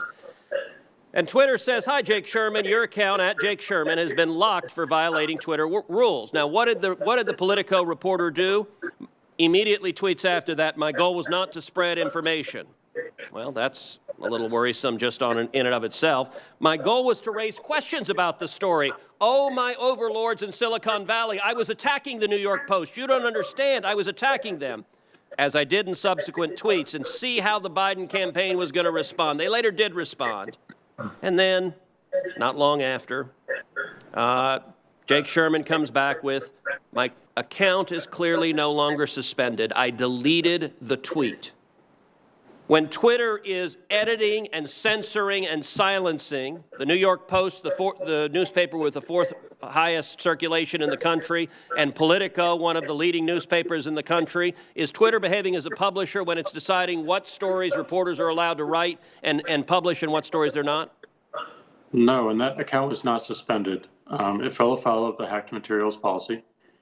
We realized that there was an error in that policy and the enforcement. Hold on, I'm literally looking at the tweet from Twitter that says your account has been locked. You're telling me that this is not an accurate... That's a lock and can be unlocked when you delete the... I understand that you have the star chamber power. Your answer is always, well, once we silence you, we can choose to allow you to speak.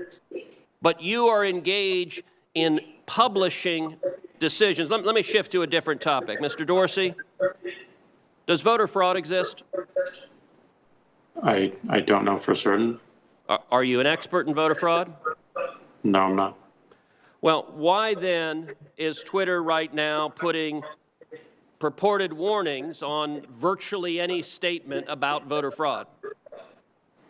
We're simply linking to a broader conversation so that people have more information. No, you're not. You put up a page that says, quote, voter fraud of any kind is exceedingly rare in the United States. That's not linking to a broader conversation. That's taking a disputed policy position, and you're a publisher when you're doing that. You're entitled to take a policy position, but you don't get to pretend you're not a publisher and get a special benefit under Section 230 as a result. That link is pointing to a broader conversation with tweets from publishers and people all around the country. Mr. Dorsey, would the following statement violate Twitter's policies? Quote, absentee ballots remain the largest source of potential voter fraud. I imagine that we would label it so that people can have more context and read through it. How about this quote? Quote, third-party organizations, candidates, and political activists voter fraud is particularly possible where, quote, third-party organizations, candidates, and political party activists are involved in, quote, handling absentee ballots. Would you flag that as potentially misleading? I don't know the specifics of how we might enforce that, but I imagine a lot of these would have a label. pointing people to a bigger conversation. about Well, you're concept. right. You would label them because you've taken the political position right now that voter fraud doesn't exist. I would note both of those quotes come from the Carter-Baker Commission on Federal Election Reform. That is Democratic President Jimmy Carter and former Secretary of State James Baker. And Twitter's position is essentially voter fraud does not exist. Are you aware that just 2 weeks ago in the state of Texas, a woman was charged with 134 counts of election fraud? Are you aware of that? I'm not aware of that. If I tweeted that statement with a link to the indictment, would you put a wording on it that says, well, the Democratic Party position right now is voter fraud doesn't exist? I don't think it's useful to get into hypotheticals, but I don't believe so. You don't believe so? Well, we're going to test that because I'm going to tweet that and we'll see what you put on it. All right. Yesterday, Mr. Dorsey, you and I spent a considerable amount of time on the phone, and you said that you wanted to embrace transparency. So I want to ask you, I have asked Twitter, I've asked Facebook multiple times, how many times have you blocked Republican candidates for office, their tweets or their posts in 2016, in 2018, and 2020? How many times have you blocked Democratic candidates for office? How many times have you blocked Republican office holders? How many times have you blocked Democratic office holders? Twitter has repeatedly refused to answer that question with specific hard data and cataloging the examples. In the interest of transparency, which you said you want to embrace, will you commit in this hearing right now to answer those questions in writing? And That's we'll let exactly that what be we the want to last do. question. Okay. I'm sorry, Mr. Dorsey, I didn't hear you. That's exactly what we're pushing for as we think about building upon 230. Is that a yes transparency, that not you will just- answer those questions in writing? Transparency, not just of outcomes, but also our process as well. Is that a yes that you will answer those questions in writing? We'll certainly look into it and see what we can do. And actually answer them and not give lawyerly doublespeak about why you're not going to give specifics. Answer them. Will you commit to this committee that you will answer those questions? We're going to work to answering broader transparency around outcomes. All right, that's a no. Mr. Zuckerberg, how about you? Will you commit that Facebook will answer those specific questions, cataloging the number of instances in which Democrats in 16, 18, and 20 have been silenced versus the number of instances in which Republicans have been silenced on Facebook? Senator, I'm not sure if we have that data available, but I will follow up with you or your team. Okay, I'm going to take that as a yes, and I'm going to take Twitter. We'll see if it's a yes or transparency is bogus and we don't intend to provide it. Senator Durbin. Thank you, Mr. Chairman. We live in a dangerous world.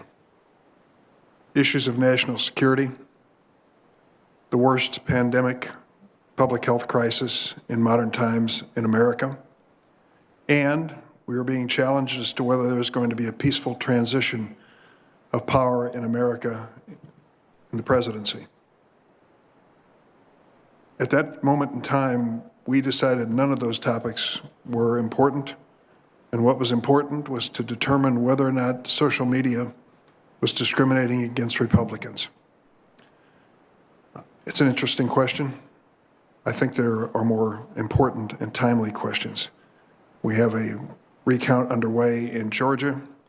We have allegations made by the election officials there where the Republican election officials, where they have faced literally death threats.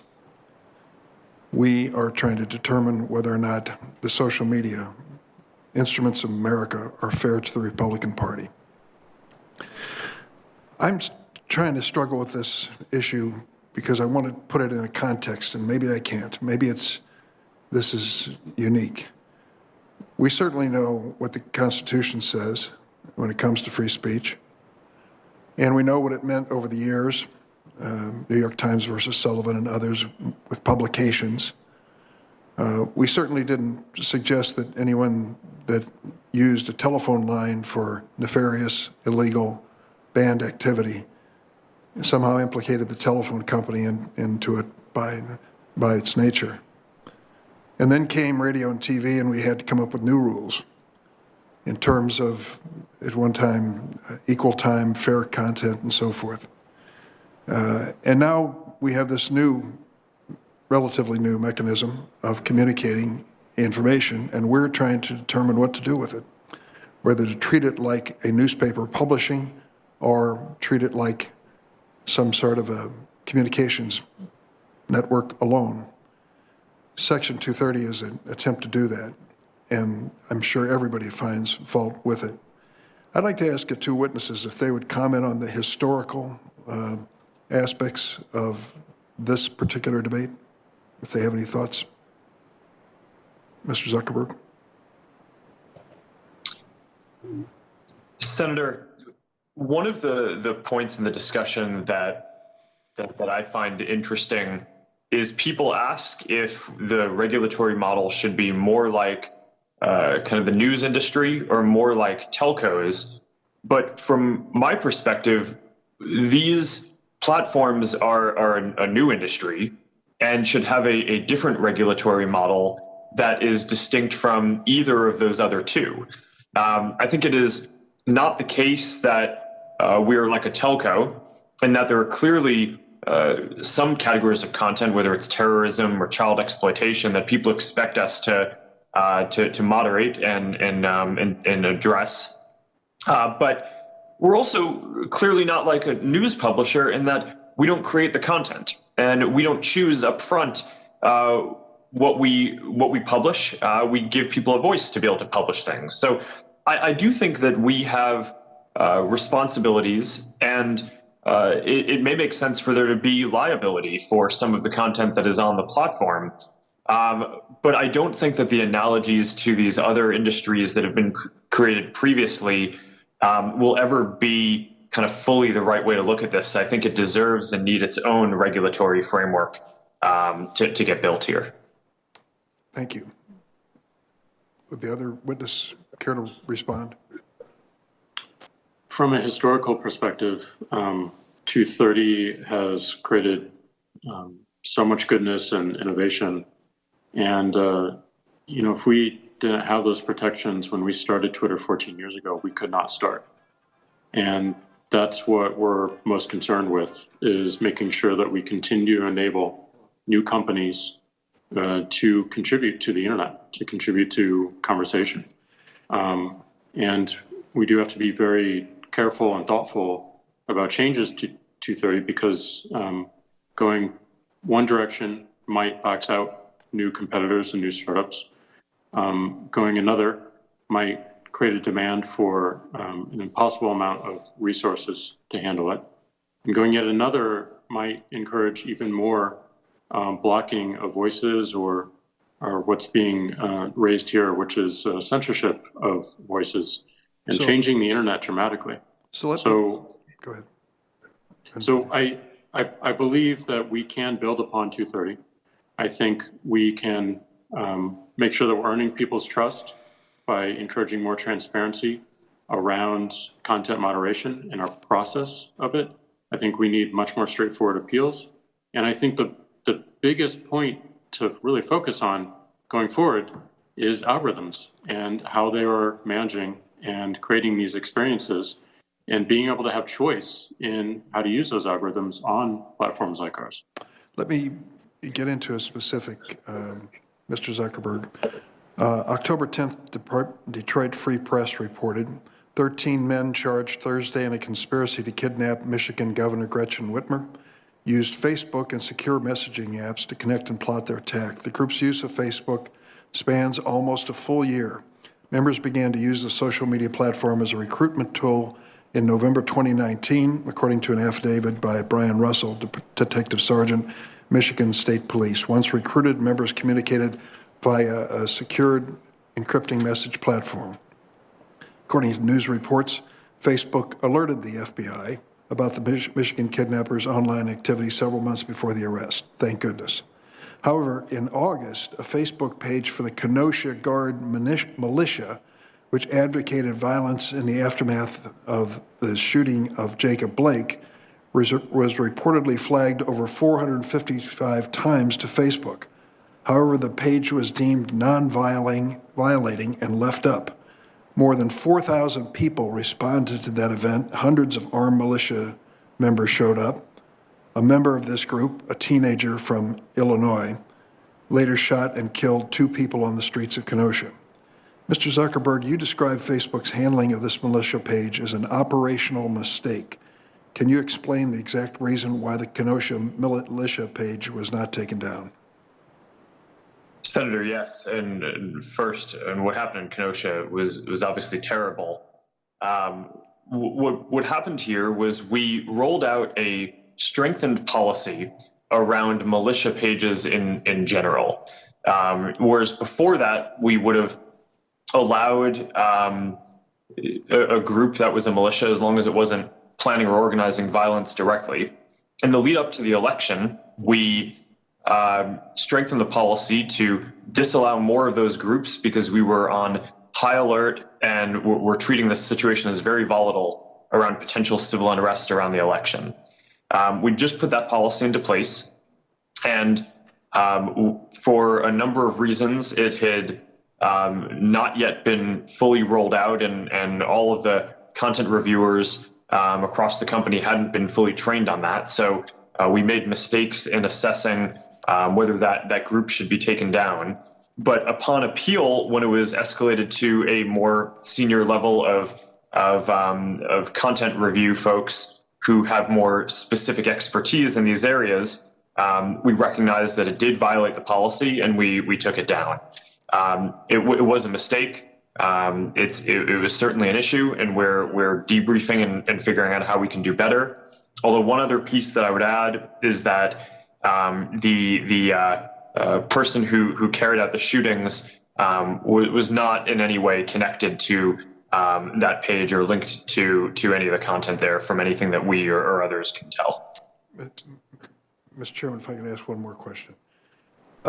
Yesterday, the FBI released its annual hate crime incident report. The report found that more people were killed in hate-motivated violence in 2019 than any year since the FBI began collecting hate crime data in 1990.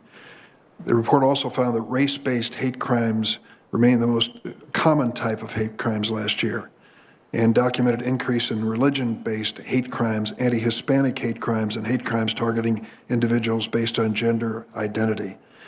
Given these statistics, it appears to me that it's more important than ever for social media companies to combat hate on their platforms.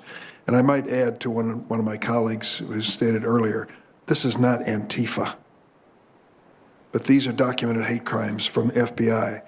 Muslim advocates, Muslim have reached out to you many times, Mr. Zuckerberg, about this issue relating to published content that reflects on certain religious groups. And you said at a hearing you do not allow hate crimes on Facebook. Yet in May 2020, the Tech Transparency Project found more than 100 American white supremacist groups, many of them explicitly anti-Muslim, active on the platform both on their own group pages as well as auto-generated content. Facebook did nominally alter some of the content, but the hate groups largely remained. Are you looking the other way, Mr. Zuckerberg, in a potentially dangerous situation? No, Senator. This is incredibly important, and we take hate speech as well as incitement of violence extremely seriously. We banned more than 250 white supremacist organizations and treat them the same as terrorist organizations around the world.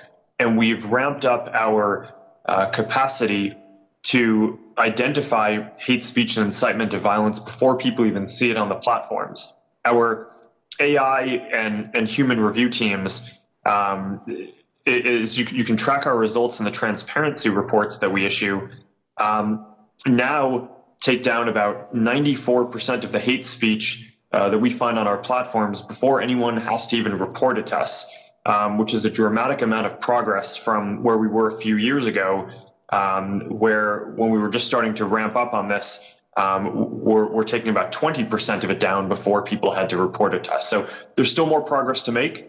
We're very invested in this, and you have my commitment that we view this as an issue of the highest severity and one that we are very focused on. Thank you very much. Senator Sass. Thank you, Mr. Chairman. And thank you for hosting this hearing. Clearly important topics around content moderation. I'm a skeptic of the content moderation policies that exist, both because I don't think the standards are very transparent and I don't think the execution is very consistent. That said, I'm more skeptical than a lot of my colleagues, I think on both sides of the aisle, about whether or not there's a regulatory fix that will make it better instead of worse.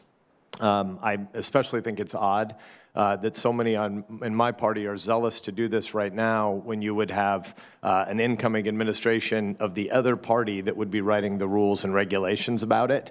And I think it's telling that a number of folks on the other side of the dais, I think of Senator Blumenthal, a guy I like, but who seemed to almost be giddy about the prospect of a new government regulatory agency to police online speech. And I think a lot of people on my side should take pause at the idea that so many on the other side of the aisle are excited about having the next administration get to write these rules and regulations. But to the broader question, first just to get to kind of a level set, and I want to thank both the witnesses for being here today.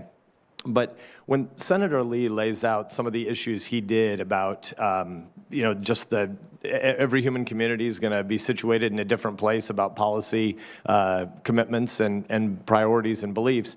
But when Senator Lee said that 93% of Facebook employees who contribute to politics do so on the left, and 99%, I think it was, of Twitter employees contribute on the left. I would just be interested to see if either of the two of you think that has implications in the shepherding of your organizations. Again, I recognize fully that you're private organizations, and so again, I'm more skeptical of a governmental fix for a lot of the problems we're talking about here today. But I'm curious as to whether or not Mr. Zuckerberg and Mr. Dorsey, and I guess we'll start with Facebook, I'm curious as to whether or not you think it's likely that there is systemic bias inside your organization in the execution of content moderation policies, given that your employee base is so unrepresentative of America in general. Senator, I think it's a good question, and certainly I think it means that we have to be more intentional about what we do and thoughtful. Our principle and goal is to give everyone a voice and to be a platform for all ideas. As you mentioned, I do think it's undisputed that our employee base, at least the full-time folks, politically would be somewhat, or maybe more than just a little somewhat, to the left of where our overall community is, where the community basically spans almost wide varieties of people across society. So I do think that means that we need to be careful and intentional internally to make sure that bias doesn't seep into decisions that we make. Although I'd point out a couple of things. One is that people have a lot of different views outside of work, and we expect and I think generally see that people conduct themselves professionally. And second, the folks who are doing the content review work, we have about 35,000 people doing content review, are typically not based in Silicon Valley. They're based in places all over the country and all over the world, because we serve people in countries all over the world. So I think that the geographic diversity of that is more representative of the community that we serve than just the full-time employee base in our headquarters in the Bay Area. Thanks, Mr. Zuckerberg. Mr. Dorsey? Yeah, this is obviously not something we interview for, and even have, an understanding of when people are in the company. And with that understanding, we intend to make sure that both our policy and our enforcement is objective. And I realize that it looks rather opaque, and certainly the outcomes might not always match up with that intention, with our intention, and the perception of those outcomes may not match up. But that's why I think it's so important that we're not just transparent around our policies, but the actual operations of our content moderation. If people don't trust our intent, if people are questioning that, that's a failure. And that is something that we need to fix and intend to fix. And I think it would benefit the industry as well. But I do, again, point back to something I said earlier in the testimony, which is a lot of these decisions are not being made by humans anymore. They're being made by algorithms. And that's certainly enforcement decisions, but also decisions around what you see or what you don't see. And to me, that is the body of work. That is the conversation that we should be focused on, because that is the enduring use case for everyone who interacts with these services. Thank you, and I wish it were true that these were all easy, objective questions. That the questions were, if somebody says, "Is the sky green?" That's an objective question. That the sky is blue and white, not green. But most of the things we're talking about here, and the places where you're applying content moderation labels, are not really simply objective questions. They're mostly subjective questions. If we talked about Medicare for all being, easily paid for inside a 10-year budget window on assumptions X, Y, and Z that don't raise taxes, that's not true. There isn't any math by which Medicare for all pays for itself in some short-term window. But I don't think any of us really think you're going to slap a label on that saying this is disputed, accounting or math or policy projections. And so really what's happening is there's a prioritization grid that people are going through as they build even the algorithms, even those that aren't driven by humans, and they're driven by policy priorities of situated individuals. I may be wrong about this, but my suspicion is that your employee base is not actually 99% left of center. I bet it's less than that. And I would speculate that part of the reason less than 1% of your employees give money to candidates on the right is because there's a social stigma attached to having conservative views inside your organization. And I would guess that those same sort of internal cultural biases inform the subjectivity of which issues end up labeled. So again, this is sort of an odd place to be in that I am skeptical that the content moderation policies are thought out well. They're not transparent enough for us to really know, but I'm definitely skeptical that they're consistently applied. And yet, I'm not really on the side of thinking there's some easy governmental fix here. There's a lot about Section 230 that we could debate. I think some of the things Senator Durbin said about how in the era of telephones, nobody blamed the phone company for other people having spread misinformation by the phone. Exactly, that's what would be the case if Section 230 were actually neutral, but you're applying content moderation policies and seemingly in a way that's not objective. So I know that I'm nearly at time, but I think it would be useful for us to hear from both of you to give a sort of 3 or 5 year window into the future. If there isn't new legislation, what is changing besides just saying we're moving from humans to more AI? What qualitatively is changing in the way content moderation happens inside your organizations, short of a new regulatory scheme? Can you tell us where you think you're actually improving and what problems you're trying to solve? Mr. Zuckerberg, you first, please. Senator, one of the areas that we're very focused on is transparency, both in the process and in the results. So we're already at the point where every quarter we issue a community standards enforcement report that basically details the prevalence of each category of harmful content and how effective we are at addressing it before people have to even report it to us. Over time, we would like to fill that out and have more detail in that and make it more robust. We've already committed to an independent external audit of those metrics that people can trust them even more. People have lots of different kinds of requests for where we might go with that in the future, whether that's breaking down the stats by country or language or into more granular buckets, adding more data around precision. But I think that would all be very helpful so that people can see and hold us accountable for how we're doing. And for what it's worth, I think that would be a valuable part of a regulatory framework that would not feel particularly overreaching to me, is something that could be put in law that would create an apples to apples framework that all companies in this space would have to report on the outcomes and effectiveness of their programs in that way. So at least we can see how everyone is doing. That seems like a sensible step to me. Thank you. Mr. Dorsey. Senator Whitehouse. Oh, sorry, Mr. Dorsey's still answering the same question, and then I'll give it back to you in a hurry, Mr. So Lay. sorry, I missed that. It's a junior acting chairman. Mr. Dorsey. Thank you. Well, I mean, if we're considering 3 to 5 years out, I think the realization that a centralized global content moderation system does not scale. And we need to rethink how we operate these services. And I would point to, we certainly need transparency around any process that we have and around the practice and the outcomes of those moderations. But I think having more control so that individuals can moderate themselves, pushing the power of moderation to the edges and to our customers and to the individuals using the service is something we'll see more of.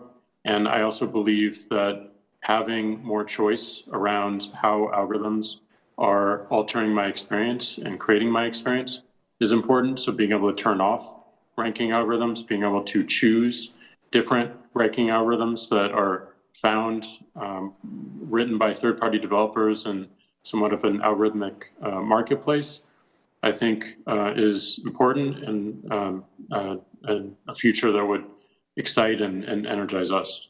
Thank you. I've appreciated my interaction with both of your companies in the run-up to this, and I think both of you said some meaty things there about ways we can move toward greater transparency, so I'll follow up again. Thank you, Mr. Chairman. Thank you. Senator Whitehouse. Thank you, Chairman. Gentlemen, let me start with just a moment's history to give some context to my questions. When the tobacco industry discovered that its product was deadly, it responded to that news with a systematized program of denying that set of facts. The upshot for the tobacco industry was not great. It was found in federal court to have been engaged in massive fraud and was put under court order to cease its fraudulent behavior.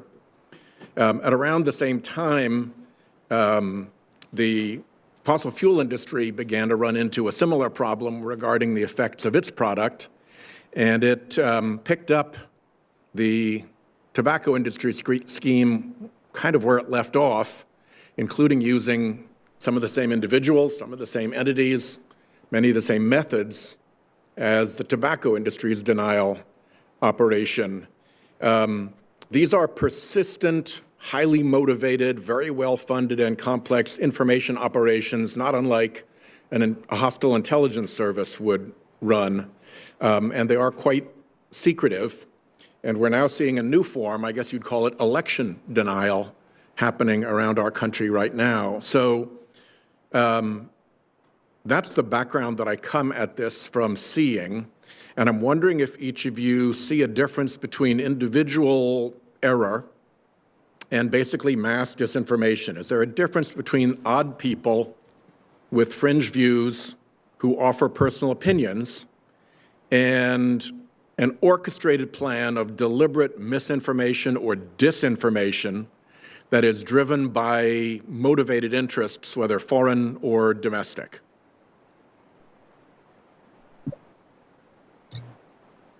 Senator, I absolutely think that there's a difference, and you can see it in the patterns of use on the platforms. And in our policies and operations, we view these coordinated inauthentic behavior operations, networks of fake and sometimes combining with real accounts to push out a message, but make it seem like it's coming from a different place than it is, or might be more popular than it is. This is what we saw the Internet Research Agency out of Russia do in 2016. And since then, a number of other governments and private organizations, including some companies like what you've mentioned, have engaged in this behavior. Now, the good news is that I think that the industry has generally gotten its systems to be a lot more sophisticated to defend against that in the last several years. It's a combination of AI systems that we've built to find networks of accounts that aren't really behaving quite the way that a normal person would, coupled with large numbers of content reviewers, sometimes with expertise in counterterrorism or counterintelligence, and then some signal sharing, whether it's with the intelligence community, law enforcement, different groups that have expertise in different areas, and with other tech platforms. But this is a big effort on I think all of our sides to make sure that we can defend against this kind of interference. And I think we are getting better and better at it. Well, let me encourage you to persist. As you know, the last time you were here, you were asked about advertising paid for on Facebook denominated in rubles, which was not a very sophisticated scheme to be able to penetrate, but Facebook was unable to penetrate it, and your upgrade from that original setup was simply to allow a shell corporation to intermediate between the real actor and not. So I encourage you to continue to try to make sure that real voices are what are heard on Facebook. Mr. Dorsey, let me turn to you and ask you the same question in the context of bots.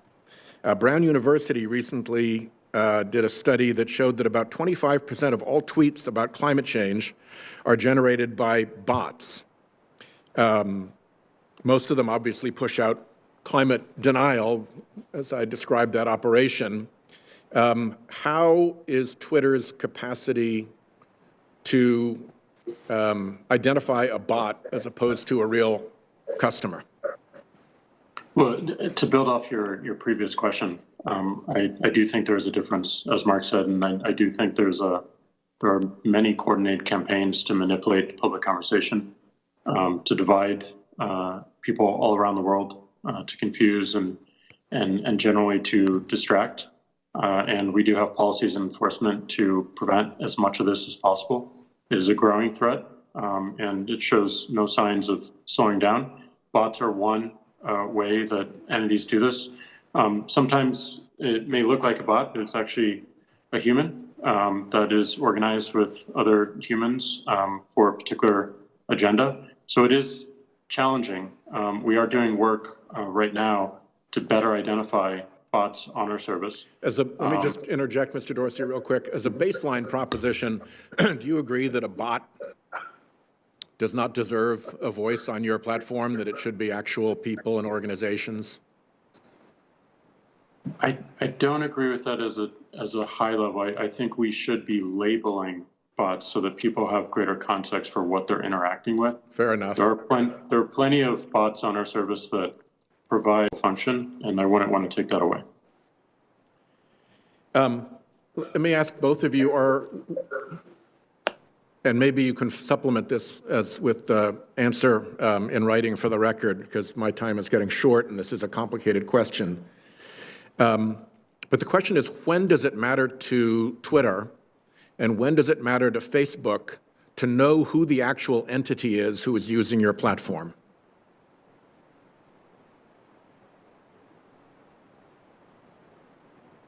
Let me start with you, Mr. Dorsey, since Mr. Zuckerberg went first last time.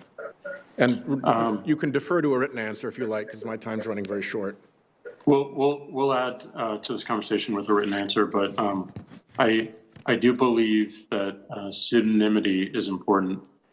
We have seen its usefulness with activists and with whistleblowers, and I think that is critical. But certainly there are times, and it's judged by a severity of potential outcomes, where we need to dig into identity and take actions.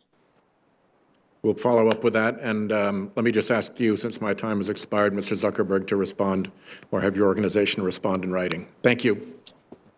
Thank you.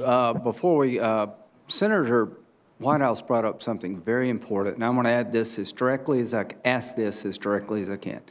To Facebook and Twitter, do you have any internal research or evidence to suggest that your platforms can be addictive? Mr. Zuckerberg.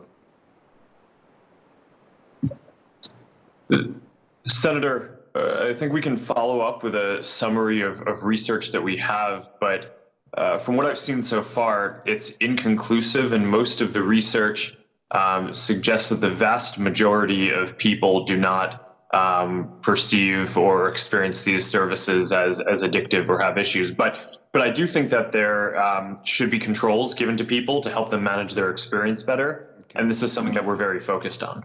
Mr. Dorsey.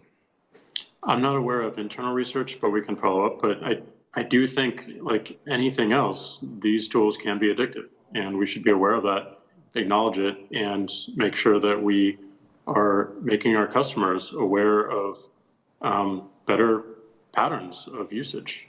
So the more information, the better here. Thank you. Senator Hawley.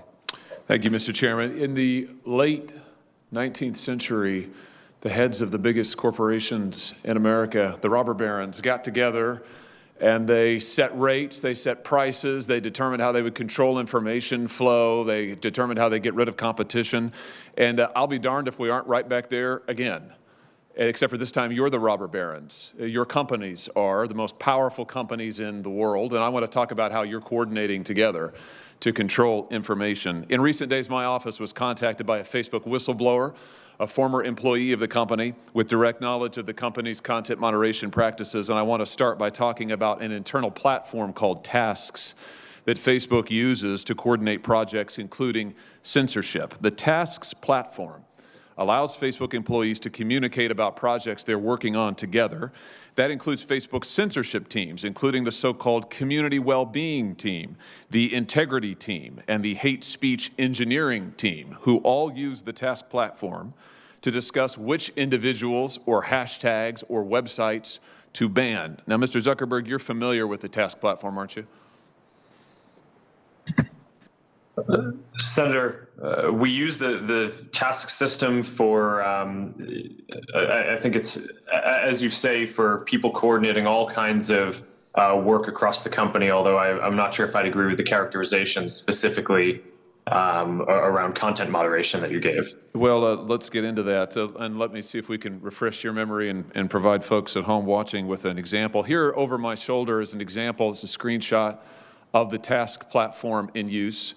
You'll notice if the cameras zoom in, several references to election integrity throughout on these lists of tasks. Again, this is shared across Facebook's sites, company locations, by working groups. What particularly intrigued me is that the platform reflects censorship input from Google and Twitter as well. So Facebook, as I understand it, Facebook censorship teams communicate with their counterparts at Twitter and Google and then enter those companies' suggestions for censorship onto the Task platform so that Facebook can then follow up with them and effectively coordinate their censorship efforts. So Mr. Zuckerberg, let me just ask you directly, under oath now, does Facebook coordinate its content moderation policies or efforts in any way with Google or Twitter? Senator, let me be clear about this. We do coordinate on and share signals on security-related topics.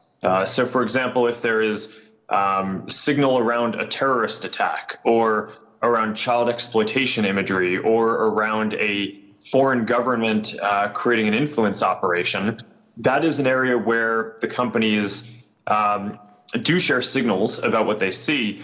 But I think it's important to be very clear that that is distinct from the content moderation policies that we or the other companies have, where once we share intelligence or signals between the companies, each company makes its own assessment of the right way to address and deal with that information. Well, I'm talking about content moderation. I'm talking about individuals, websites, hashtags, phrases to ban. Is it your testimony that you do not communicate with Twitter or Google about content moderation, about individuals, websites, phrases, hashtags to ban? Just yes or no. Do you communicate with Twitter or Google about coordinating your policies in this way? Senator, we do not coordinate our policies. Do your Facebook content moderation teams communicate with their counterparts at Twitter or Google? Senator, I'm not aware of anything specific, but I think it would be probably pretty normal for people to talk to their peers and colleagues in the industry. It would be normal, but you don't do it? No, I'm saying that I'm not aware of any particular conversation, but I would expect that some level of communication probably happens. But that is different from coordinating what our policies are or our responses in specific instances. Well, fortunately, I understand that the Task platform is searchable. So will you provide a list of every mention of Google or Twitter from the Tasks platform to this committee? Senator, that's something that I can follow up with you and your team after on. Well, yes or no, I'm sure you can follow up with the list, but why don't you commit while I've got you here under oath? It's so much better to do this under oath. Will you commit now to providing a list from the Tasks platform of every mention of Google or Twitter? Senator, respectfully, I'm without having looked into this, I'm not aware of any sensitivity that might exist around that. So I don't think it would be wise for me to commit to that right now, So but that's I a would be no. happy to follow. How many items on the Task platform reflect that Facebook, Twitter, and Google are sharing information about websites or hashtags or platforms that they want to suppress? Senator, I do not know. Will you provide a list of every website and hashtag that Facebook content moderation teams have discussed banning on the Task platform? Senator, again, I would be happy to follow up with you or your team to discuss further how we might move forward on that. But without will you commit to it here? Senator Cruz and Senator Lee both asked you for lists of individuals, websites, entities that have been subject to content moderation. You expressed doubt about whether any such information exists, but you've also now said that the Task website, you've acknowledged the Task platform exists, that it is searchable. So will you commit to providing the information you have logged on the Task website about content moderation that your company has undertaken? Yes or no? Senator, I think it would be better to follow up once I've had a chance to discuss with my team what any sensitivity around that would be that might prevent the kind of sharing that you're talking about. But once I've done that, I would be happy to follow up. All right, so you won't commit to do it here. We could, of course, subpoena this information, but I'd much rather get it from you voluntarily. But I think let everybody take note that Mr. Zuckerberg has now repeatedly refused to provide information that he knows that he has and has now acknowledged that he has, that Tasks has under oath. Let me switch to a different topic. Mr. Zuckerberg, tell me about Centra. What is the Facebook internal tool called Centra? Senator, I'm not aware of any tool with that name. Well, Matt, let me see if this refreshes your memory. There's a demonstrative now over my shoulder. Centra is a tool that Facebook uses to track its users, not just on Facebook, but across the entire internet. Centra tracks different profiles that a user visits, their message recipients, their linked accounts, the pages they visit around the web that have Facebook buttons. Centra also uses behavioral data to monitor users' accounts, even if those accounts are registered under a different name. And you can see a shot here, a screenshot provided to us of the Centra platform. We blocked out the user's name in the interest of privacy, although you can see this individual's birth date and age, when they first started using Facebook, their last login, as well as all manner of trackings. How many different devices have they used to access Facebook? How many different accounts are associated with their name? What accounts have they visited? What photos have they tagged? And on and on and on. Mr. Zuckerberg, how many accounts in the United States have been subject to review and shut down through Centra? Senator, I do not know because I'm not actually familiar with the name of that tool. I'm sure that we have tools that help us with our platform and community integrity work. But I am not familiar with that name. Do you have a tool that does exactly what I've described and that you can see here over my shoulder? Or are you saying that that doesn't exist? Senator, I'm saying that I'm not familiar with it and that I'd be happy to follow up and get you and your team the information that you would like on this.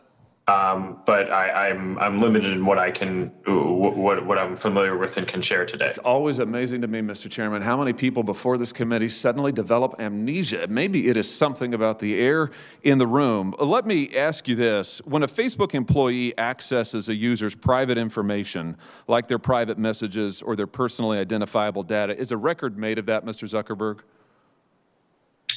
Sorry, Senator, could you repeat that? Is a record made of any time a Facebook employee accesses a user's private information, personally identifiable information, for example, messages? Is a record made any time a Facebook employee does that? Senator, I believe so. Does it trigger an audit? Senator, I think sometimes it may. How many audits have been conducted? Senator, I do not know the exact number of audits. Can you audits. give me a list? Senator, we can follow up on that to see what would be useful here. Will you, I'm almost finished, Mr. Chairman. Will you commit to giving us a list of the number of times Facebook employees have accessed users' personal account information without their knowledge? Yes or no? Senator, we should follow up on what would be useful here. It is, of course, in the operations of the company, if someone reports something, sometimes necessary for people at the company to go review and understand the context around what is happening when someone reports something. So this is fairly frequent and is a matter of course. We do have security systems that can detect anomalous patterns to flag. But we should follow up in more detail on what you're interested in. Mr. Chairman, I'll just say in closing that what we have here is clear evidence of coordination between Twitter, Google, and Facebook. Mr. Zuckerberg knows he has the tools to track this, but he either doesn't remember or won't commit to letting us see it. We have evidence of Facebook tracking its own users all across the web. Mr. Zuckerberg won't answer questions about it, can't remember the name, isn't sure if the tool is deployed in this way, and won't commit to giving us basic information. I submit to you that this is both totally unacceptable and totally predictable, because it is exactly what these tech companies have done to the American people and to Congress for years now, which is why it is time we took action against these modern-day robber barons. Thank you, Mr. Chairman. Senator Klobuchar. Thank you very much, Mr. Chairman. I'm, as you know, the lead Democrat on the antitrust subcommittee, and I'm going to take a little different approach here than Mr. Hawley did when it comes to competition policy, because I understand why they might be coordinating when it comes to security. What I want to focus on is what I think we're seeing all over this country, not just in tech. We're seeing a startup slump. We're seeing more and more consolidation. And throughout history, we've seen that that is not good for small businesses. It's not good for consumers. And it's not good for capitalism in the end. Even successful companies, even popular companies, and even innovative companies are subject to the antitrust laws of this country. When I asked Mr. Pichai about this at the Commerce Committee hearing a few weeks ago, he said he told me Google was happy to take feedback, and my response was that the Justice Department already provided feedback in the form of a federal antitrust complaint. And I know there is investigation reportedly going on out of the FTC right now regarding your company, Mr. Zuckerberg. So I want to start with exclusionary conduct regarding excluding smaller competitors by limiting interoperability with the Facebook platform. The investigation that we saw in the House recently gave us a number of examples of companies, excluded companies, including Vine, Stacklum, MessageMe, and Arc. And my view is this conduct, exclusionary conduct, not only damaged the ability of these smaller businesses to compete, but it deprived customers of convenient access. You're one of the most successful companies, biggest companies in the world, Mr. Zuckerberg, Facebook. Do you think that this is fair competition or not with regard to the interoperability and how you've conducted yourself with these other companies? Senator, I'm generally strongly in favor of interoperability and building platform and API access for companies to be able to access. That's why we built the Facebook platform in 2007. Some of the policies that you mentioned, I think came about because what we were seeing was not necessarily startups, but larger competitors like Google and some of our Chinese rivals from trying to access our systems in order to use their scale to compete with us better. And it just felt to us like at the time that wasn't the intent of what we were trying to enable. Okay, well, we may have a non-Chinese example here. I just want to know, I know that maybe we could hear from Mr. Dorsey, and I have concerns about Facebook's treatment of Twitter's subsidiary Vine. It's my understanding is that once Facebook recognized Vine as a competitor after Twitter acquired it in 2013, it cut off Vine's ability to interoperate with Facebook so that Vine users couldn't upload their videos to Facebook. And then I think that Twitter shut down Vine in 2016. Mr. Dorsey, could you tell me about the actual impact of Facebook's actions on Vine's business, on Vine's ability to compete, and on your decision to shut down the service? And I know you're not a Chinese company.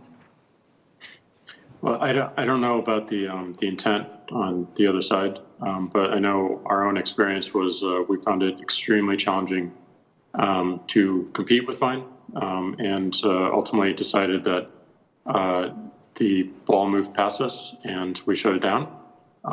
Again, I don't know the specifics and the tactics and what was done, but we did find a very, very challenging market to enter, even though we existed prior to some of our peers doing the same thing. Okay, I'm going to move to something else quickly. Instagram and WhatsApp. We have some released internal Facebook emails in which you, Mr. Zuckerberg, wrote that Instagram was nascent, and if they grow to a large scale, they could be very disruptive to us. And in a later email, you confirmed that one of the purposes of Facebook acquiring Instagram would be to neutralize a competitor. You wrote those emails that were mentioned in that House report. Is that right, Mr. Zuckerberg? Senator, I believe so, and I've always distinguished between two things, though. One is that we had some competition with Instagram in the growing space of kind of camera apps and photo sharing apps. But at the time, I don't think we or anyone else viewed Instagram as a competitor, as a kind of large multi-purpose social platform. In fact, people at the time kind of mocked our acquisition because they thought that we dramatically spent more money than we should have to acquire something that was viewed as primarily a camera and photo sharing app at the time. Okay, well, I mean, here's the issue is, though, we don't know how it would have done, and when we look at your emails, it kind of leads us down this road as well with WhatsApp, that part of the purchase of these nascent competitors is to, I'll use the words of FTC Chairman Joe Simons, who just said last week, a monopolist can squash a nascent competitor by buying it, not just by targeting it with anti-competitive activity. So I know that this is a subject of investigation. Maybe we'll be hearing something soon, but I think it's something that committee members better be aware of, not just with Facebook, but what's been going on with these deals that have gone through and how it's had led to more and more consolidation, and how we as the Senate, and I just talked to Chairman Graham about this last week, could actually do something about this by changing some of the standards in our laws to make it easier to bring these cases and not just involving tech. So I want to go to something here at the end, the political ad discussion we had in front of the Commerce Committee, Mr. Zuckerberg. I know you said that Facebook had made over $2 billion on political ads over the last few years. You said this was your, quote, relatively small part of your revenue. I know that, but it's a kind of a big part of the lives of politics when that much money is being spent on ads. This is a bill I actually have with Senator Graham Yet we have seen these political ads that keep creeping through despite your efforts to police them on your own. And this is why I would so badly like to pass the Honest Ads Act. One ad that went through, it says, in 3 battleground states, ballots marked for Donald Trump had been discarded. Poll, will voter fraud only increase closer to November? So it stated in 3 battleground states, paid ad, ballots marked for Donald Trump have been discarded. This played between September 29th and October 7th, 2020, had up to 200,000 impressions. Does this ad violate Facebook's policy? Sorry, can you repeat what the ad was? The ad was an American Action News ad. They've advertised a lot of on your platform, and it said in 3 battleground states, ballots marked for Donald Trump had been discarded. This was pre-election. Senator, I don't know off the top of my head if that specific ad violates our policies. I'd be happy to follow up. Okay, would you commit to a policy where actual people's eyes, people could review these ads instead of just being hit with algorithm review? Senator, we do have review and verification of political advertisers before they can advertise. Okay, so does every ad go through a human being? Like the Senator, TVs do? I think our policy is that we want to verify the authenticity of anyone who's doing political or social issue advertising. And I think it's worth noting that our people reviewers are not in all cases always more accurate than the than the technical systems. So are I you think that there saying are some a things human where- being reviews every ad? It's just really yes or no, or I don't know? Senator, I don't know. Okay. I don't think so. Well, we'll follow up then in the written. And then you brought this cease and desist order against NYU for publishing a report that noting over the last 2 years, Facebook has not properly labeled approximately 37 million in political ads. Why would you not support this project? Why would you bring a cease and desist against them? Senator, is that the project that was scraping the data in a way that might have been That's your against definition, but it's FTC consent decree that we have? the reason to it's protect happening is we privacy? haven't passed the Honest Ads Act, but so they're trying, they're not violating privacy, they're trying to get the ads so people can see the ads, other campaigns, journalists, everyone. Senator, you know that I support the Honest Ads Act and agree that we should have that passed, and even before that, that we've implemented it across our systems. But I think in the case that you're referring to, that project was scraping data in a way that we had agreed in our FTC consent decree around privacy that we would not allow. So we have to follow up on that. And make sure that we take steps to stop that violation. Okay, last, Mr. Dorsey, do you think there should be more transparency with algorithms? As part of this is not just, and I'm off of the ads now, I'm on just generically. Part of this is that people don't know how this data is going across the systems and across the platforms, and people basically are buying access, has been my impression. So that even if you say, like, what's the news in the last 24 hours, old stuff comes up, something's gone awry from the beginnings of this. Would it be helpful, do you think, if there was more transparency with algorithms? I do think it would be helpful, but it's technically very, very challenging to enforce that. I think a better option is providing more choice to be able to turn off the algorithms or choose a different algorithm so that people can see how it affects one's experience. Okay, thank you. And I ask that both of you look at the bill that Senator Kennedy and I have, the Journalism Competition and Preservation Act, to help the content providers negotiate with digital platforms. Thank you. Thank you. Senator Tillis.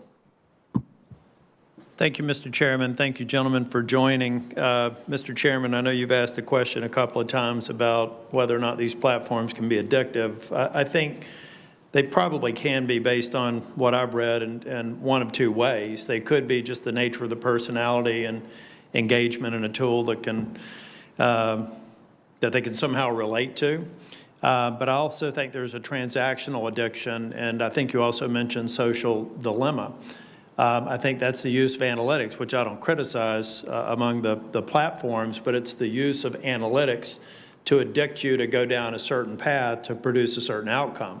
And that could either be an outcome forming an opinion or an outcome buying something you didn't even think about 30 minutes before you started going down that path. So I think there are things that we've got to look at, and I do agree with Mr. Zuckerberg and Mr. Dorsey. It's not conclusive, but common sense would tell you it's a problem already, and it could become a bigger problem.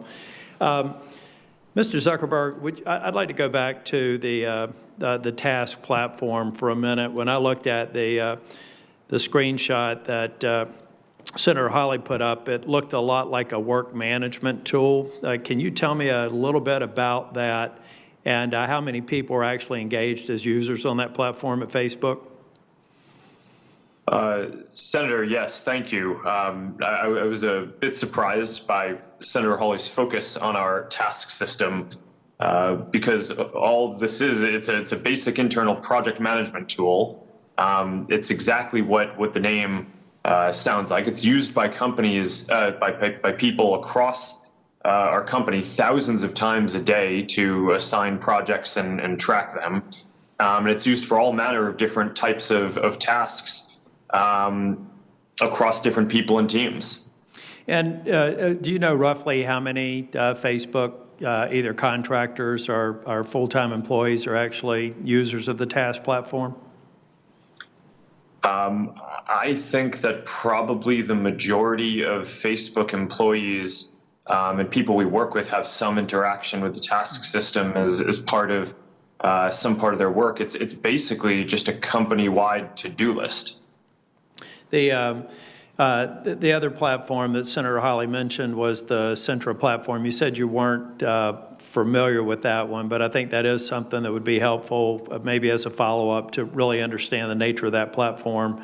I won't press you on it today because you said you weren't specifically familiar with the name of the tool, but I would be more interested in how it's used. But Mr. Dorsey, does Twitter have a platform similar to the task platform for work management communication among staff?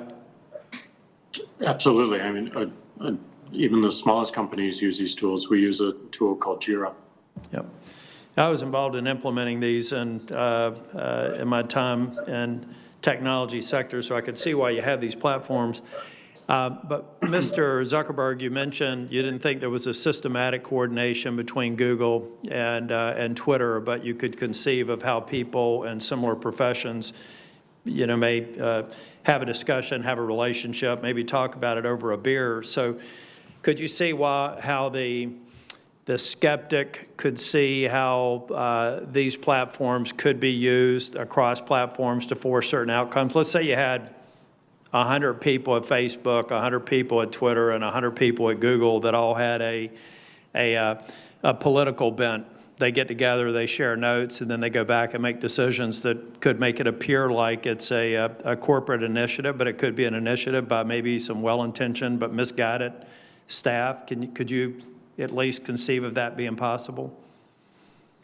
Senator, I understand the concern, and I think that coordination, specifically on writing the policies or enforcement decisions, could be problematic in the way that you're saying, which is why I really wanted to make sure that it was clear that what we do is share signals around potential harms that we're seeing, whether it's specific content in the aftermath of a terrorist attack that people are trying to share virally. So that way, if one platform is seeing it, another platform can be prepared that it will probably see that content soon too.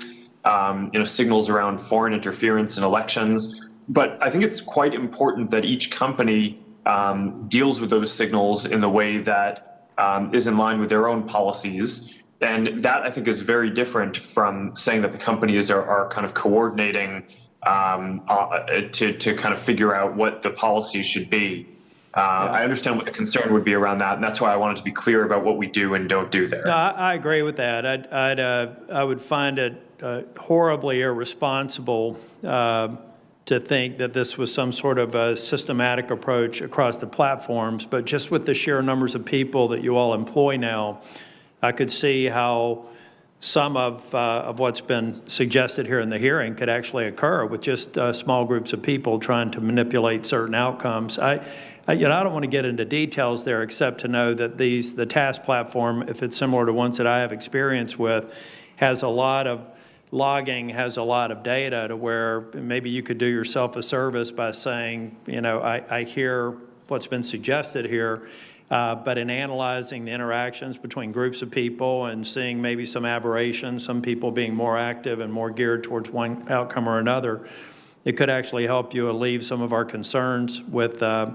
way these platforms are being manipulated. I'm not going to have time to drill down into some of the specific questions. I'm glad to hear that you all are open on some regulatory outcome. I will tell you, if you listen to my colleagues on both sides of the aisle today, I fully expect that Congress is going to act in the next Congress, that we're going to produce an outcome. And some people think that that's not possible because that maybe the Republicans and Democrats are far apart. But if you listen to what they're asking you, they're concerned with a kind of outcome that they didn't like on social media in equal measure. So I do believe that you would be well served to come to the table as an industry and identify things. Mr. Zuckerberg, I like what you've said about transparency. And Mr. Dorsey, I do think that the algorithms, when you talk about the sheer scale, are probably the most sustainable way to go. But we're still going to have some confidence. I like your concept on choice as well. But we're going to have more visibility into what's occurred and what's produced certain outcomes, like a Veterans Day post that I did after the election. It was actually after my opponent had conceded. I just posted a picture thanking veterans, and for a period of time, I think it was suspended and directing people towards election results. I would like to think, if that was a result of an algorithmic decision, that my opponent, who almost certainly posted a veterans ad, and every other person who was up for election got a similar treatment, because if they didn't, it would seem to me that there was some other factor in play if these algorithms are being applied to the base of, in that case, political commentary from elected officials or candidates. So I view this hearing as an opportunity to seek your commitment on two things. One, I mentioned to you all yesterday, I've got a intellectual property subcommittee hearing in the middle of December. I would like to have a Facebook and Twitter representative there. I know you're very different platforms, but I think you play very prominently in a hearing that Senator Coons, who's sitting across from me now, would like to have you represented. I think I can speak for Senator Coons that would be helpful, and we'd like to get your commitment to have witnesses for that hearing in the middle of December. Mr. Zuckerberg, can I get that commitment? Senator, yes, we will make sure that we have the right subject matter expert to join your hearing. Thank you. And Mr. Dorsey? We'll follow up with determining the best course of action. Thank you. And then we'll be following up on a series of questions that I'd like to ask that let me get my head around some of the analytics information that I think you almost certainly have, and hopefully be willing to share it. But we'll do that in a collaborative way in my office. Thank you for being here today. Well, thank you. We're going to take a 5-minute break. I think our witnesses have requested a break, and they certainly have earned it. And if that's okay with you, Senator Coons, we'll come back in about 5 minutes. Thank you.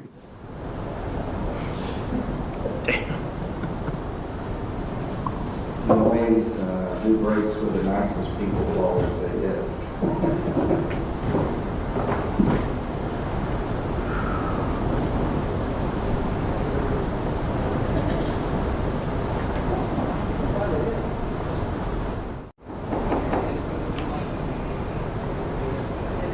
Okay.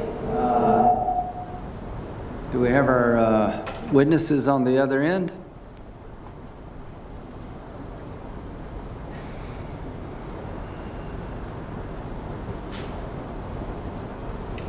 Mr. Zuckerberg, Mr. Dorsey?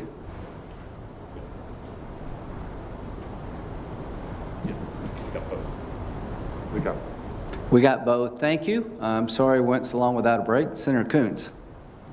Thank you, Mr. Chairman. In the last 4 years, we have seen some unprecedented attacks on our democratic institutions, our social norms, the ways in which we conduct ourselves in this democracy, and many would say on truth itself. And in today's society, you can't talk about truth without also considering the impact of social media and social media platforms. So if I might, Mr. Zuckerberg and Mr. Dorsey, free expression and open debate are, of course, core values of our society.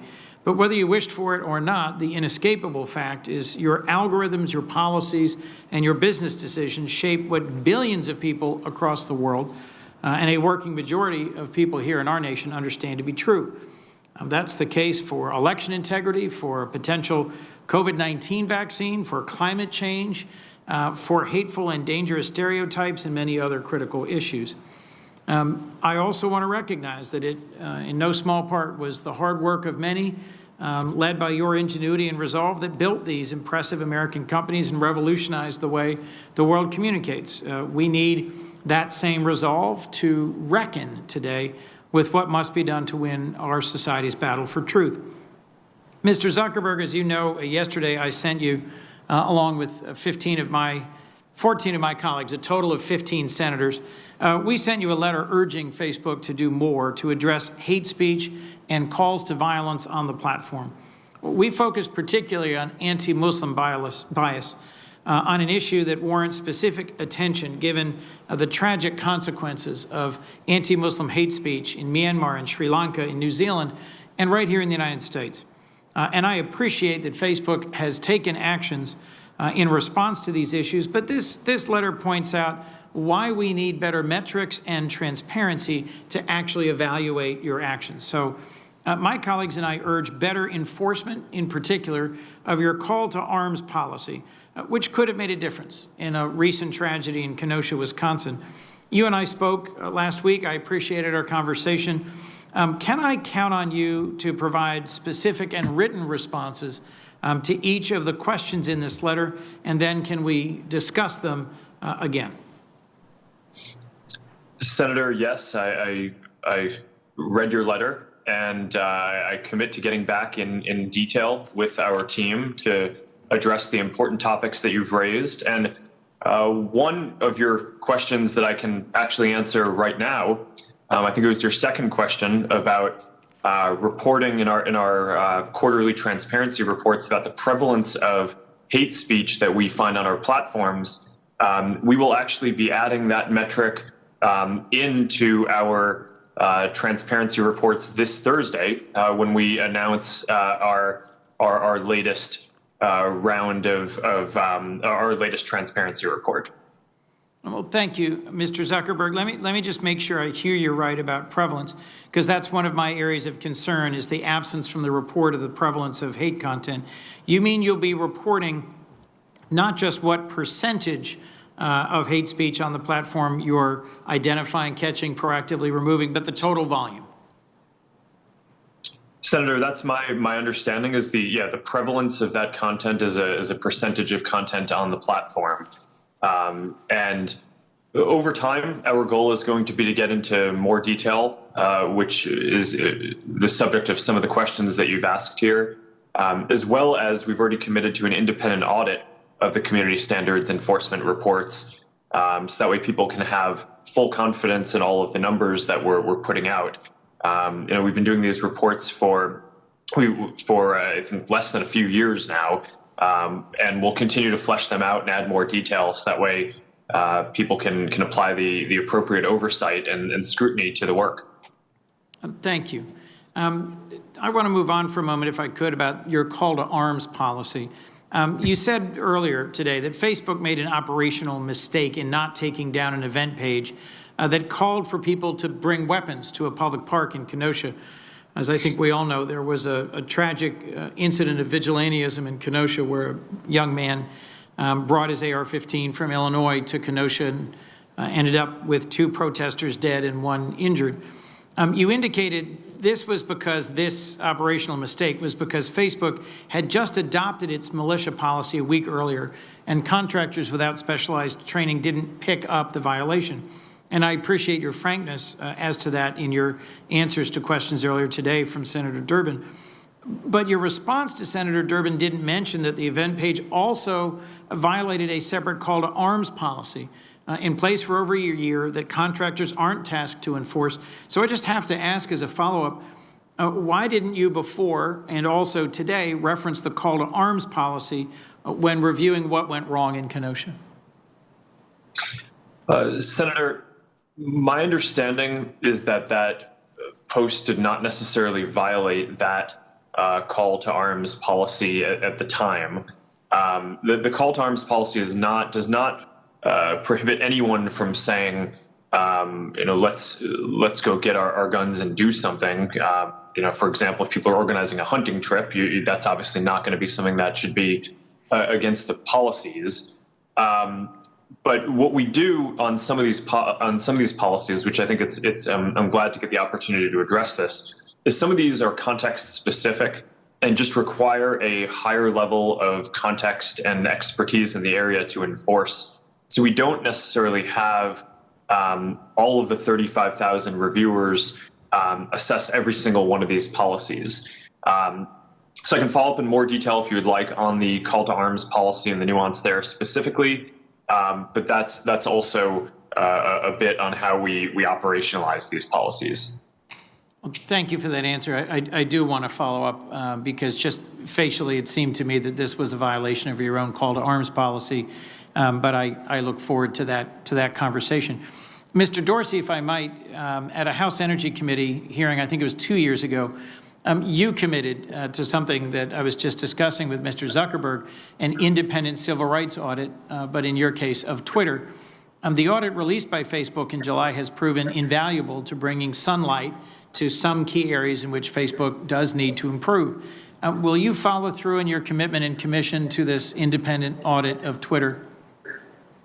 So we work with civil rights groups all over the country and around the world to get feedback. We're in constant conversation with them. And we do believe that being more transparent and making our transparency report a lot more robust, which today we still have some gaps, is important for any entity to audit independently of us. We believe that's important because an audit like that could take away from the work that we need to do. We'd rather provide the information in a raw format so that people can do that work. If I heard you right, you aren't going to pursue an independent civil rights audit, but you are going to continue to release data and to consult with civil rights groups. I'd welcome a more thorough answer as to in which way having an independent outside audit would actually harm your transparency efforts.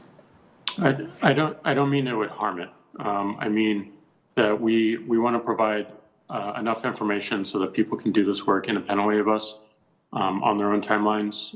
And that's where we need to make our transparency report more robust.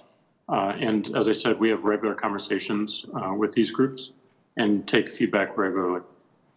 You do, Mr. Dorsey, have policies against deep fakes or manipulated media, against COVID-19 misinformation, against things that violate civic integrity, but you don't have a standalone climate change misinformation policy. Why not? Well, misleading information, as you are aware, is a large problem. It's hard to define it completely and cohesively. We wanted to scope our approach to start to focus on the highest severity of harm. We focused on 3 areas: manipulated media, which you mentioned, civic integrity around the election specifically, and public health specifically around COVID. We wanted to make sure that our resources that we have the greatest impact on where we believed the greatest severity of harm is going to be. Our policies are living documents. They will evolve. We will add to them. But we thought it important that we focus our energies and prioritize the work as much as we could. Well, Mr. Dorsey, and I'll close with this. I cannot think of a greater harm than climate change, which is transforming literally our planet and causing harm to our entire world. I think we're experiencing significant harm as we speak. I recognize the pandemic and misinformation about COVID-19, manipulated media also cause harm, but I'd urge you to reconsider that, because helping to disseminate climate denialism, in my view, further facilitates and accelerates one of the greatest existential threats to our world. So, and thank you to both of our witnesses. Thank you, Mr. Chairman. Senator Ernst. Thank you, Mr. Chair. And Mr. Zuckerberg and Mr. Dorsey, thank you both for being here with us today virtually and for your commitment to constantly improving the way your platforms are serving people across the country. There has been a lot of talk today. Many of us have been listening from our offices or online about the censorship of ideas and news on your platforms. And these are the things that have been at the forefront of Americans' minds in the lead up to the election, as well as the weeks since our 2020 general election. And, the people that I hear from, of course, believe that conservatives were wrongfully being silenced, while those on the left that were given basically free rein of your platforms. And one of the points of contention that is often brought up is that you do recruit heavily from California, which leads to your employee base skewing quite heavily to the left. So my first question is for both of you. Do you have concerns about your ability to monitor disinformation on both sides of the political aisle equally, given that the majority of your employees typically do lean towards the more progressive side. And again, to both of you, have you taken any steps then at all to make your employee base more representative of the country as a whole when it comes to political affiliation? And Mr. Zuckerberg, if we could start with you, please. Thank you, Senator. I think that this is those are both really important topics. In terms of assessing what is misinformation, I think it's important that we don't become the deciders on everything that is true or false ourselves, which is why we've tried to build a program of independent fact checkers that we can work with on this. And those fact checkers are accredited not by us, but by the Independent Pointer Institute for Journalism as part of the International Fact-Checking Network. And it includes fact checkers that I think span the political spectrum, as well as I think the majority of them who would call themselves apolitical. So we've tried to address the issue of making sure that there isn't a bias in our actions by actually having us not be the deciders on that type of content ourselves. And to your second question about taking steps to diversify the employee base, this is a sensitive area in that I don't think it would be appropriate for us to ask people on the way in as they were interviewing what their political affiliation is, which of course makes it hard to know what the actual breakdown of the company is on this. But one of the areas where I'm more optimistic over time is I think we're going to see more people working remotely around the country and also around the world, which will mean that fewer people and smaller percent of our employees will have to come to the cities and areas like the Bay Area where our headquarters is, and we'll be able to employ an increasing number of people across all of the different geographies in the country. Very good, thank you. And Mr. Dorsey? First and foremost, the most important thing is that we build systems and frameworks independent of any one particular employee or individual at our company. And included in that system are checkpoints. Checkpoints to make sure that we are removing any bias that we find, checkpoints to do QA and monitoring of all the decisions that we make, having an appeals process, which is an external checkpoint on whether we made the correct enforcement action or not.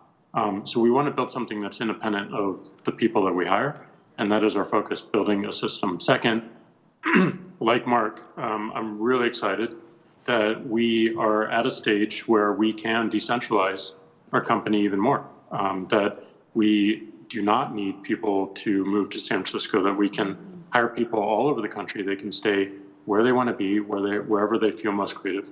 And that's not just in this country, it's around the world. And I think the tools are in a state where we can do that more easily. We've obviously been forced to do it with COVID. And I don't think it's a state that we will return from. With the days of having one centralized, massive corporate headquarter in any one particular city are certainly over for us, at least, and I think many other entrepreneurs starting companies today. Yeah, very good. I really appreciate that, and I think that COVID has taught us all a very important lesson, and for those to be able to work remotely, I think you will find greater diversity in thought, which is very important, I think, for the types of platforms that you both represent. Now, I'd like to move on to an entirely different topic, and since I began my career here in the Senate, I have been committed to, of course, protecting those who need it most, and folks, our children are the most in need, and it's our job as lawmakers to respond to the ongoing threats against them. And social media has created a whole new world for all of us, and it can help us share that information and resources with the public about human trafficking and child exploitation, and it can also help us keep track of sexual predators and ensure our children are safe from those known threats. And in fact, I've been working on legislation that would help update what information sexual predators have to provide about their online identities. And as we all know, however, social media can also be incredibly harmful. Child sexual abuse material, CSAM, is present on nearly every single social media platform that exists. And in such polarized times, I am grateful that it is this subject that we do find, it doesn't matter if you're on the left or the right, we can come together to find solutions for this issue. And Mr. Zuckerberg, I know that you and I touched upon this briefly last week when we spoke over the phone, and I do hope, Mr. Dorsey, that you also share Mr. Zuckerberg's commitment to fighting these types of issues on your platforms. So just very briefly here, as I'm running out of time, but Mr. Zuckerberg, I do understand that Facebook is planning to outfit Facebook Messenger with end-to-end encryption. And how do you hope to prevent the dissemination of child sexual abuse material if neither law enforcement nor you can access that messenger data? Is there some sort of apparatus that you will have in place that can help law enforcement with those situations? And then Mr. Dorsey, will go to you next as well. Senator, thank you for this. I think you're right on every count in what you just said, both that child sexual exploitation is one of the gravest threats that we focus the most on. And it is also an area that will face new challenges as we move to end-to-end encryption across our messaging systems. Of course, the reason why we're moving to encryption is because people want greater privacy and security in their messaging systems, and over time are choosing systems that can provide them more privacy and security. And that's something that I think it makes sense for us to offer. I think encryption broadly is good, but it is going to mean that we're going to need to find and develop some new tactics. A lot of what we have found around the best ways to identify bad actors on our system is not actually by looking at the specific content itself, but by looking at patterns of activity and where is it that a group or a person is not behaving in the way that a normal person would, so you can flag and review that. And we've grown increasingly sophisticated at that. That goes across the foreign interference prevention work that we do, and it also will be a factor here. And I'd be happy to follow up in more detail on what we have planned. But overall, I would say that this is something that we're very focused on, and I agree with your concern. Okay, thank you very much. And Mr. Dorsey, you as well. So those that are on Twitter, making sure that law enforcement would have access, if at all possible. If you could give me an overview of that, please. Yeah, child exploitation is absolutely terrible, and we don't tolerate it on our service at all.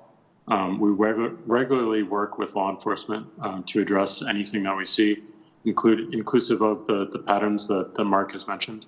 The majority of Twitter is public, so we don't have as much activity in private channels. So it's a different approach, but it's still, we still see the same activity, and it's one of our highest priorities in terms of the severity of harm. Mm-hmm. Thank you both very much for being accessible to us today. I truly appreciate your input, Mr. Chairman. Thank you. Thank you. And Ms. Zuckerberg, I really want to appreciate what Facebook has done in the area of sexual exploitation of children. Y'all have done a very good job of trying to help law enforcement in that area. Senator Hirono. Thank you, Mr. Chairman. Mr. Zuckerberg, for the second time in 3 weeks, you've been called before the Senate committee so my Republican colleagues can beat you up over claims that your platforms are supposedly biased against conservatives. The fact of the matter is that these allegations are completely baseless. Everyone who has systematically looked at the content of social media, from Media Matters to the Cato Institute to former Republican Senator John Kyle, has found absolutely no evidence of anti-conservative bias.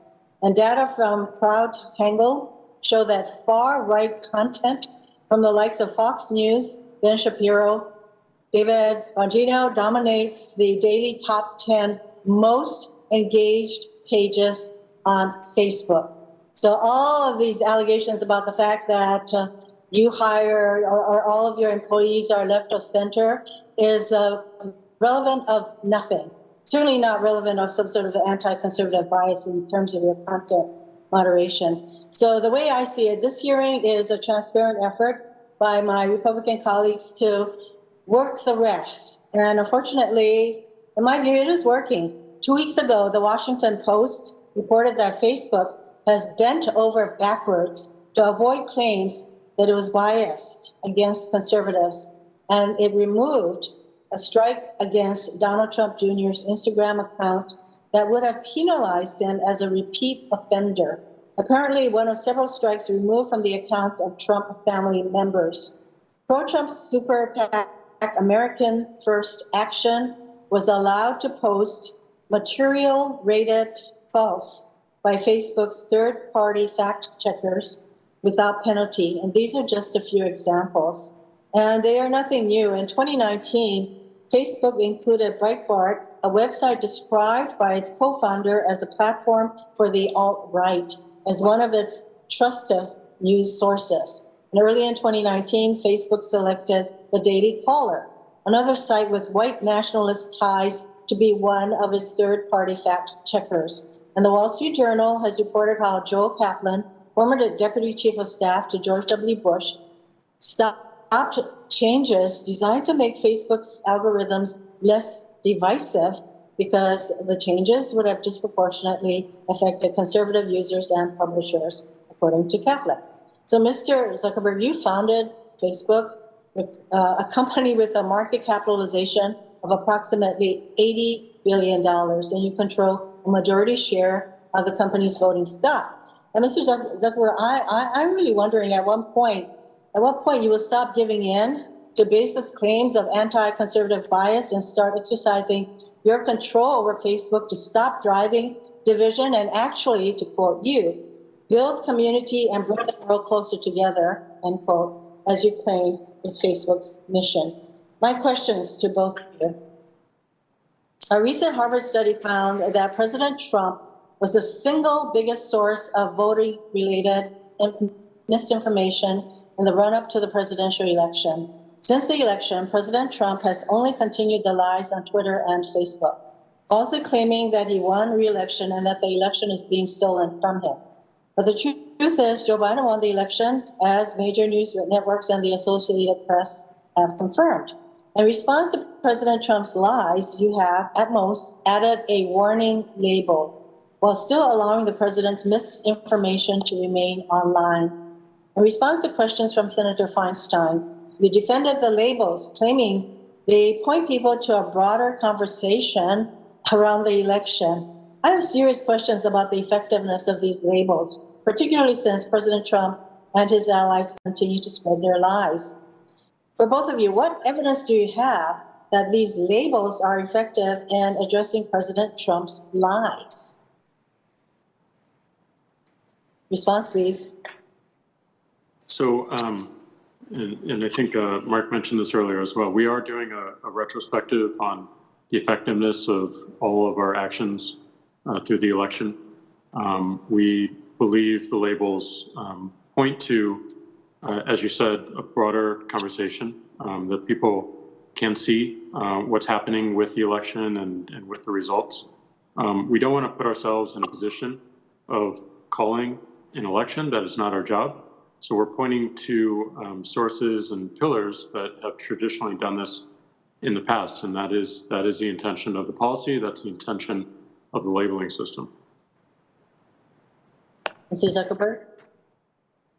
Senator, we view the additional context that we put on posts as part of an overall response and effort to make sure that people have reliable information about the election.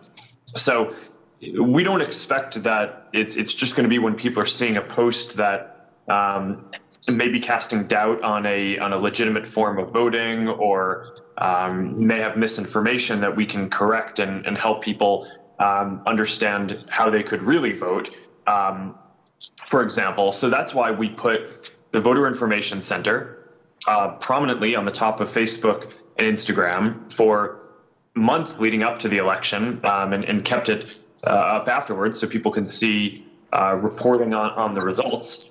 As I mentioned in my opening statement, 140 million Americans visited that. I think this was the largest voting information campaign in the history of our country. So I think when taken together, these actions were quite strong of an effort to communicate accurate and reliable information to people at the times when they needed it about how they could vote in the election, encouraging them to vote, having confidence in the election system, knowing who and when the election had been called. It's just part of an overall system. My time is running out, and so all of the information, the actual information, voter information you provide, that is good. But we're talking about all of these misinformation, actually outright lies that are put out by the president, and you have these labels. And I really have questions as to whether or not this kind of labeling, and I'm glad that at least Mr. Dorsey is determining whether these labels do anything to actually create a larger framework for discussion. I really seriously consider, doubt whether that is actually happening. Since I'm running out of time, I just wanted to get to, Donald Trump as president, you consider him newsworthy, so a lot of his posts get on whether they contain misinformation, especially on whether he won the election and COVID, you name it, the fraudulent elections that he alleges, et cetera. But I'm wondering, what are both of you prepared to do regarding Donald Trump's use of your platforms after he stops being president? Will he still be deemed newsworthy, and will he still get to use your platforms to spread his misinformation? Senator, let me clarify my last answer. We are also having academics study the effect of all of our election measures, and they'll be publishing those results publicly. In terms of President Trump and moving forward, there are a small number of policies where we have exceptions for politicians under the principle that people should be able to hear what their elected officials are saying and candidates for office. But by and large, the vast majority of our policies have no newsworthiness or political exception.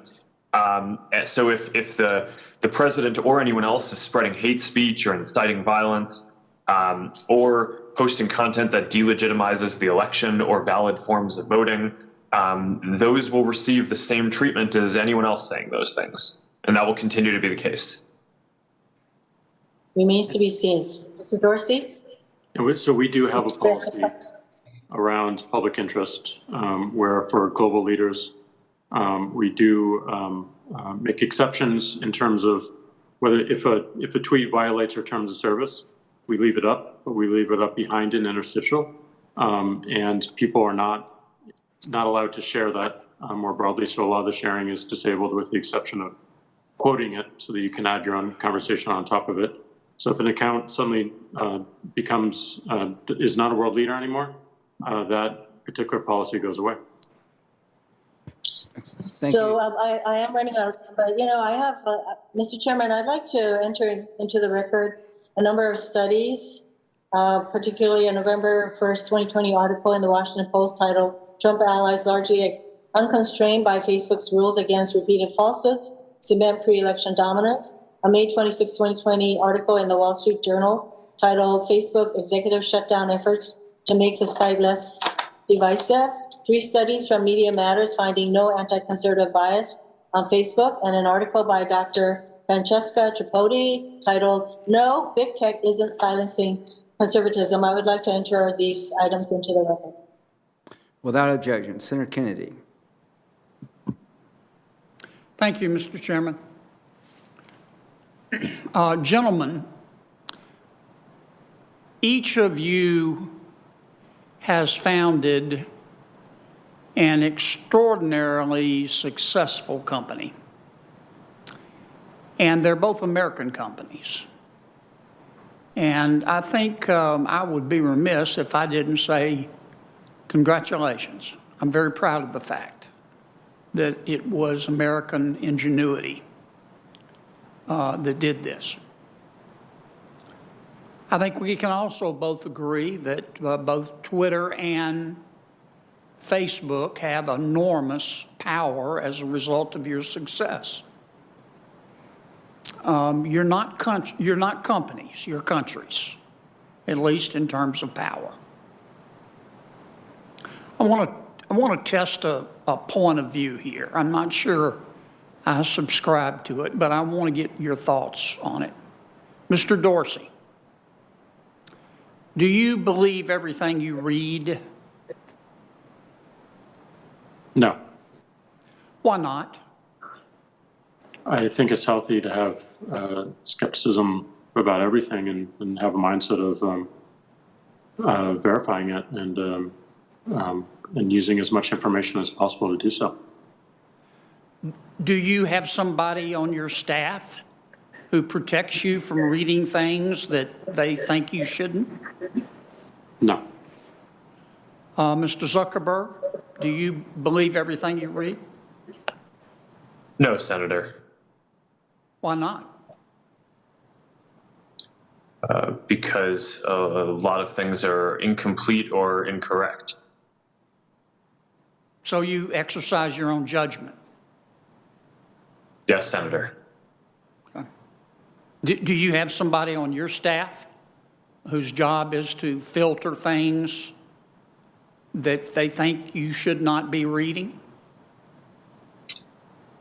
Senator, not externally, although I would hope that the teams that I work with internally do their best to make sure that the information that they're presenting me with are always accurate. Okay. I want to, here is a point of view. I'm not sure I subscribe to it, but it is a legitimate point of view, I think, and I'd like to know your thoughts on it.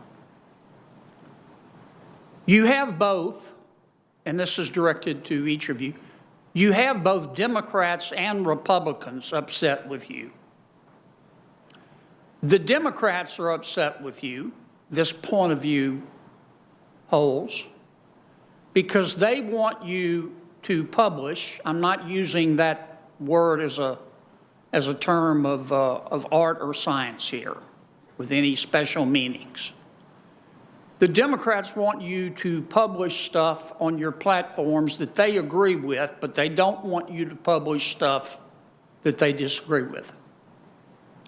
And this point of view also holds that the Republicans are upset with you because they want you to publish things on your platforms that they agree with, but they don't want you to publish stuff on your platforms that they disagree with. What if we had a rule? What if your companies had a rule? This is a question, not a suggestion. What if your companies had a rule that said, okay, people aren't morons. I would like to treat people as they treat me. That is that I can read what I want to read and exercise my own good judgment about whether I choose to believe it. So here's the rule we're adopting. If you go on Twitter or Facebook, you can't bully people. You can't threaten people. Maybe this is a subset of both of those, but you can't commit a crime with your words, and you can't incite violence. But other than that, you can print any damn thing you want to, and we'll let our users judge. Give me your thoughts on that. Those are generally the rules we have. I mean, our focus on these policies, Senator, No, you don't, Mr. Dorsey. Excuse me for interrupting, but you're censoring right and left, trying to make both sides happy. and you're making neither side happy. No, that's not the intention. The intention is to. I know it's not the intention, but it's the result. I can see why you might say that and why you might perceive that, and that's why we do think it's important that we add more transparency to how we moderate content, that we give more control to individuals to moderate their own content and focus on algorithms. But a lot of our policies are focused on making sure that people feel that they can express themselves in the first place and not driven away. Everything you mentioned about bullying, about harassment around illegal content or violence, incitement to violence, that is what our policies are, and that is. I know, our and excuse intent. me for interrupting, but my time's limited, and I want to hear from Mr. Zuckerberg. But you're not just doing that. You started to censor content. Why not have both Mr. Biden and Mr. Trump able to say whatever they want to on your platform? Mr. Zucker, so long as they don't threaten, bully, incite violence, commit a crime. I'm not justifying the use of either Twitter or Facebook to hurt the Rohingyas. Mr. Zuckerberg, what are your thoughts on my suggestion? Get out of the censorship business, other than the exceptions I talked about.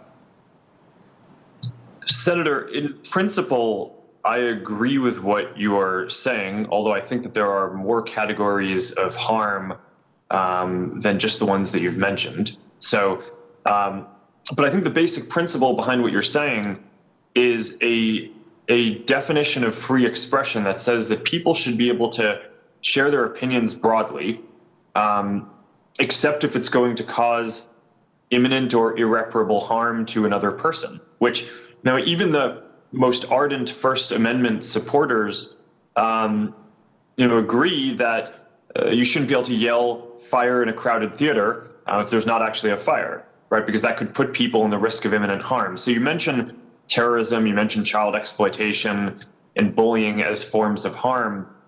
And I think a lot of the debate is around what are other forms of harm. For example, we're in the middle of a pandemic, and we've assessed that misinformation about COVID and treatments that could put people in additional risk of getting the disease or not seeking the right treatment if they have it, that those are also things that could cause imminent harm. We've taken the position that Mr. Zuckerberg, let me interrupt you, and I really do apologize, but I'm going to be cut off in a second, and appropriately so. I'm not saying you're wrong by doing what you just described, but that makes you a publisher. And that creates problems with Section 230. And I just think one point of view is that at some point, we've got to trust people to use their own good judgment to decide what they choose to believe and not believe, and not try to assume that we're smart and they're stupid, and that we can discern believable information and information that shouldn't be believed, but everybody else is too stupid to do it. Okay.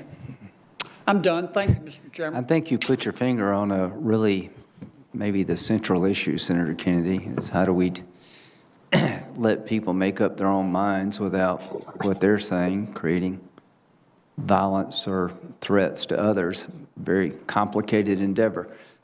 Senator Booker. Senator Booker. Thank you. Chairman, can you hear me? Chairman? Yes, and to our witnesses, we have 2 more senators and we'll be done, and I appreciate your patience. Senator Booker. I appreciate that, Mr. Chairman, and I appreciated listening to this hearing.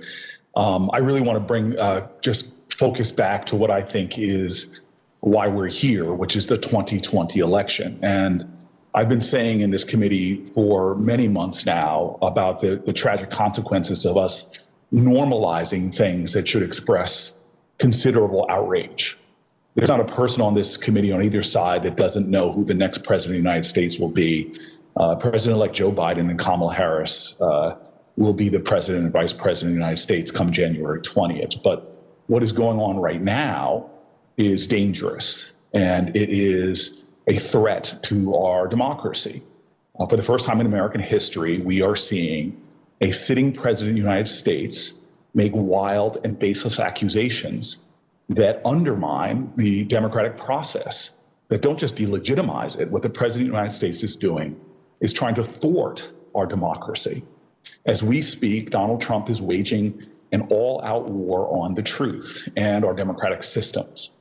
And one of his weapons of choice in this disinformation war is social media, and specifically the two gentlemen here, their platforms, Twitter and Facebook.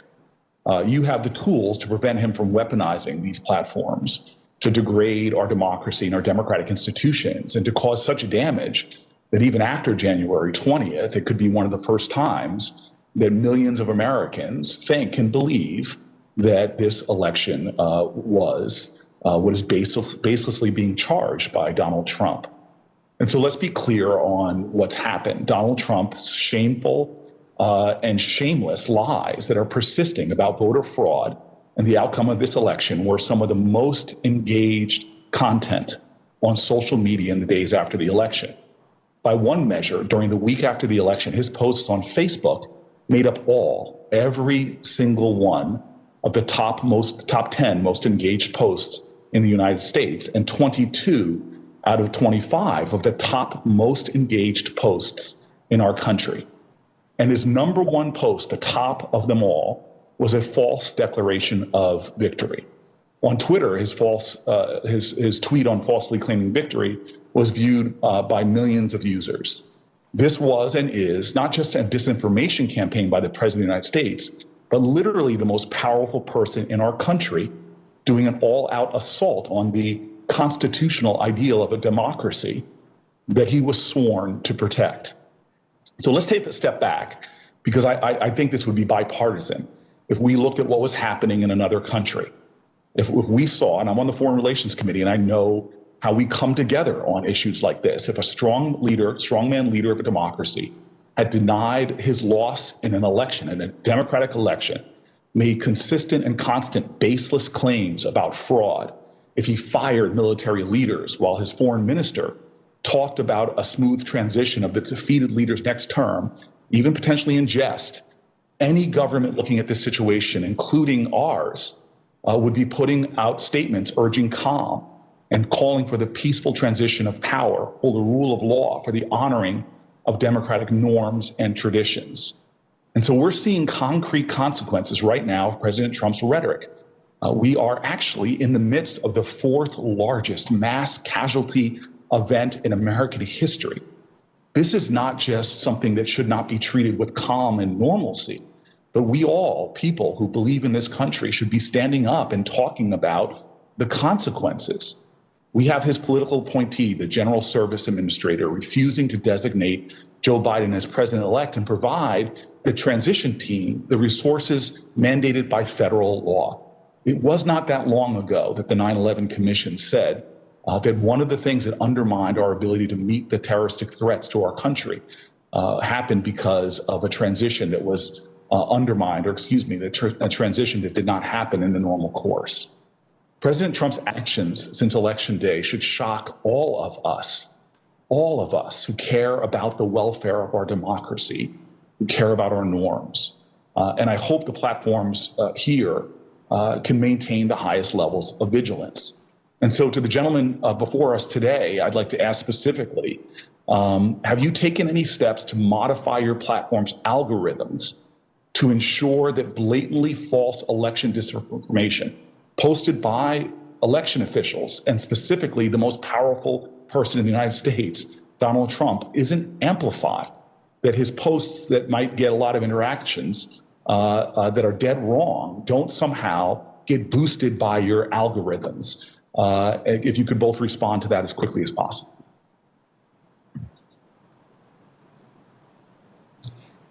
Senator, I'll go first, and I share your concern on this, and I think it's unfortunate that we had to put in place a policy around premature or false declarations of victory, but we had to do that, and we anticipated this back in September when we put the policy in place. And a lot of what we're trying to do is help distribute reliable information, which we attach both to posts on the topic by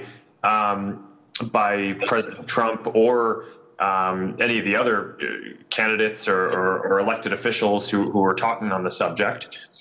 But more importantly, we put that reliable information, including about election results, at the top of Facebook and Instagram for everyone to see, and that supersedes what the algorithm or what newsfeed chooses to show. I appreciate that. I just like to get Jack's. This is information I know. Jack, if you want to just respond on the algorithm, excuse me, Mr. Dorsey, do you want to respond about the algorithms too? Do you have specific measures that you're taking to prevent your algorithms from boosting false content? Yeah, so many of the labels did change how the algorithms amplify content. And then, President Trump right now is spreading dangerous misinformation about our electoral process. It's going on right now. And maybe if you guys, you gentlemen would just cogently, through this process, this ongoing process right now, are there steps you will be taking that you have not already delineated as we are going into what could be very dangerous waters, unprecedented waters in this country?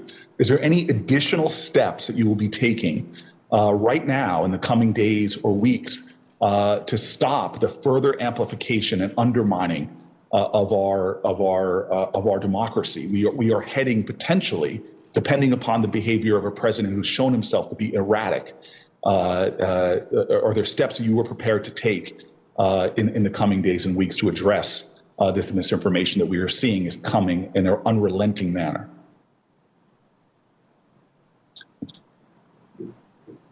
Senator, yes,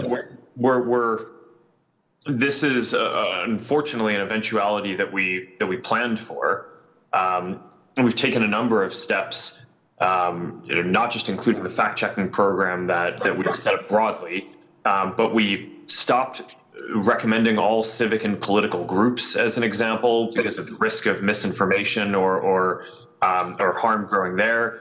We've temporarily paused all political ads because of a risk of potential abuse or kind of inflaming tension or potential unrest or violence. And there are a number of other steps that we've taken like this as well that we've done in other countries when there are risks of civil unrest and that we've shown have worked. So I'd be happy to follow up in detail on all of the steps that we're taking there. Thank you. Your team has been helpful. Mr. Dorsey, any new steps that you want to give me? And I'm now treading on the indulgence of the chairman, if you could be really cogent. Any new steps? We're going to continue to remain vigilant around our enforcement of civil integrity. I think it's really important that we stay agile and that we learn.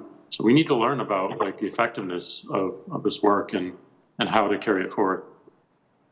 Right, and if the chairman would indulge me in one more sort of question to Mr. Zuckerberg. I was really pleased that the group Stop the Steal, which was a group formed on Facebook with disinformation, trying to delegitimize the election. I was grateful that you all suspended that account after 24 hours. But I'm concerned about what lessons you've learned, because clearly outside groups like the Center for Countering Digital Hate flagged that group's posts containing calls to violence hours before Facebook did. And I'm wondering what you all have learned about speed. There's an old saying that a lie can travel halfway around the world while the truth is still putting its pants on.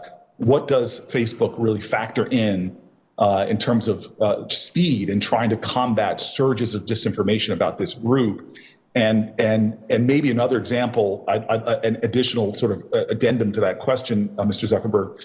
Mr. Bannon, Twitter, for example, permanently suspended Mr. Bannon's Twitter account. It suspended his show's Twitter account after he made horrendous steps about acts of violence against Dr. Fauci and FBI Director Wray. But not only, I guess I'm just simply asking, why would Facebook not take the similar steps and similar stand? So, Mr. Zuckerberg, very cogently, could you talk about that speed issue? And then when your platforms diverge, I'm really wondering why one platform in Twitter saw that as a standard to remove, but you all have left, did not follow in that decision. Thanks, Senator. I'm happy to address both of those.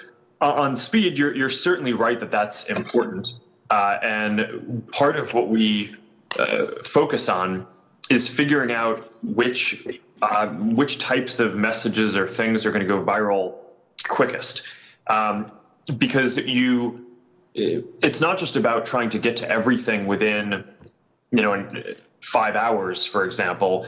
It's actually much more important to get to the harms that are going viral quickly within an hour, even if some things that are probably not going to get much distribution at all might be deprioritized for a little bit longer.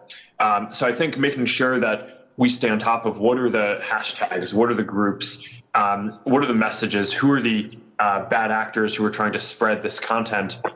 And as we see the threat evolving, we are typically able to evolve and move faster as well. So we're very focused on that. Thank you very much. Anything Mr. else? Chairman, if I could ask you I just want to give you an amen, Chairman Graham.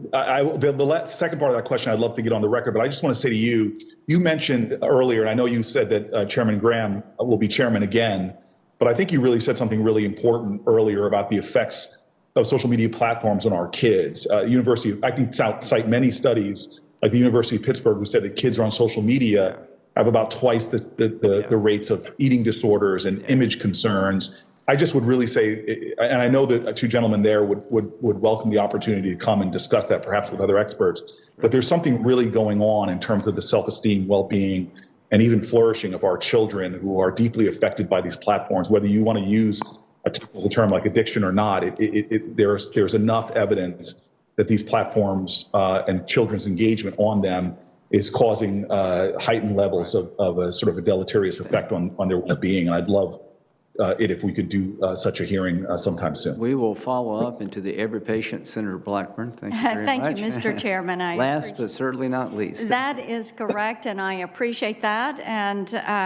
even though my colleague from New Jersey went twice his time, I am going to begin. These are Senate minutes, yeah. Yes, they're Senate minutes. I will agree with my colleagues who have talked about the impact on children. The distribution of information that damages women and children, that leads to violence against women and children, human trafficking, the utilization of these platforms by pedophiles.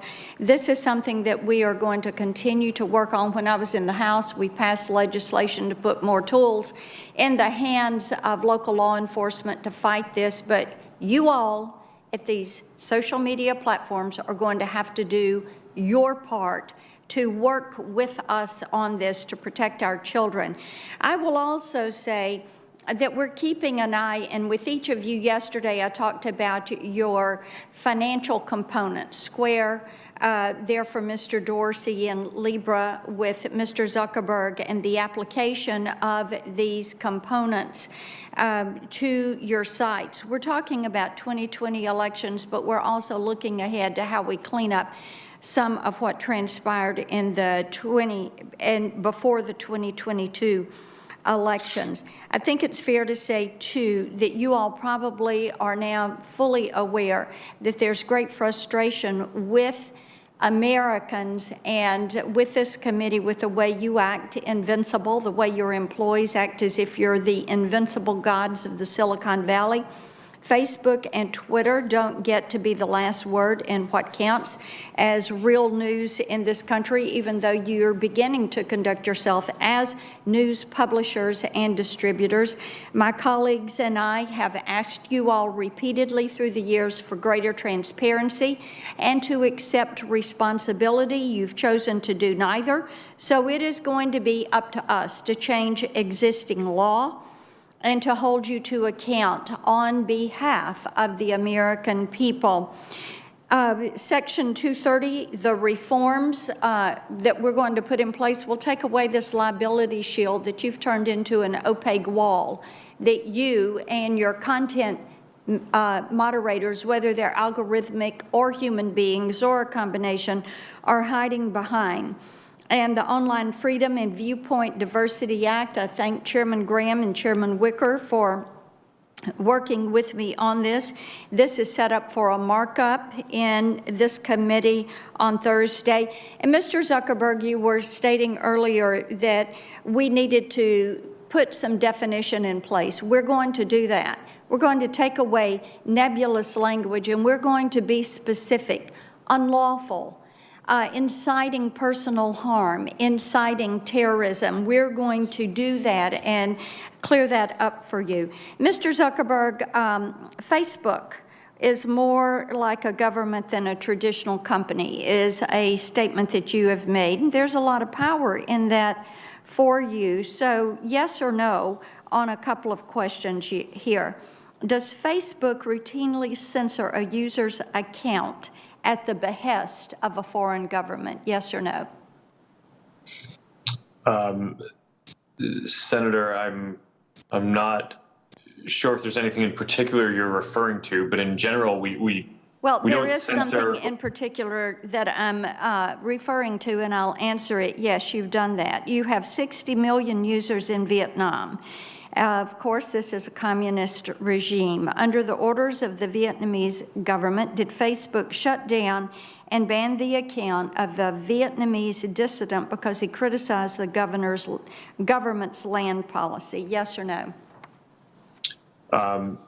Senator, I'm not familiar with all the details of that, but I believe that we may have done that, and that in general we try to follow the local laws of different countries. And you kept him off for 3 months. In Turkey, does Facebook have an anti-blasphemy policy where it will take down photos of the Prophet Muhammad if the Turkish government orders it to do so? Senator, again, we don't have a policy against that, but well, we the answer is yes. Follow.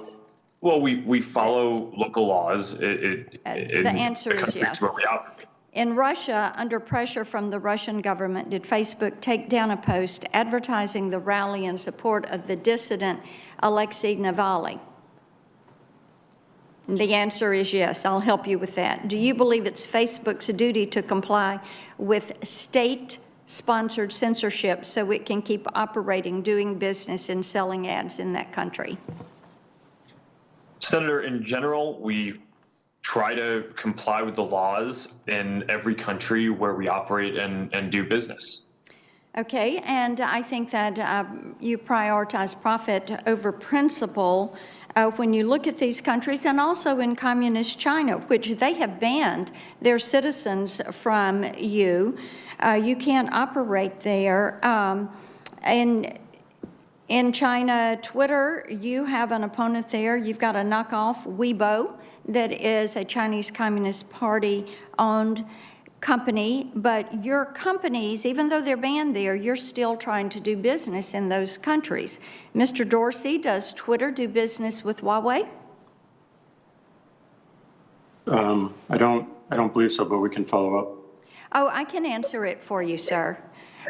You helped launch Huawei's Mate 3 Pro 5G, and it is featured on Twitter's marketing page website. How about Alibaba? You do business with Jack Ma's company with their links to the Chinese Communist Party? If by business you mean allowing people to advertise on a platform. Your answer is yes. Mr. Zuckerberg, are you aware that last year China's top internet regulator agreed to spend over $800,000 for the communist mouthpiece, the People's Daily? And they did this so that they could advertise and promote China to the American people on Facebook. The point of all of this, and the answer to that, Mr. Zuckerberg, whether you're aware or not, is you probably are, and you know that what they're doing is gaining access to this market. This is why we're going to keep a real close watch over what you all are doing with Libra and what you are doing with Square, because we see what has happened. It's important for us to protect people and to protect human rights. And your election, let me move to election content and that monitoring. because we do have concerns about some of the things that happened there. Mr. Zuckerberg, let me ask you this. Have you heard of the Trump Accountability Project? Senator, I'm not familiar with that. Okay, that is a project that is an attempt to blacklist Americans who have served in the Trump administration and to prohibit them from gaining future employment. Now, in communist China, in Putin's Russia, in totalitarian states, the government regularly will issue a blacklist on their enemies. Enemies of the state are banned from getting a job, and if their names fall on the blacklist, they're out. Now, this seems disturbing that it would be happening here in this country.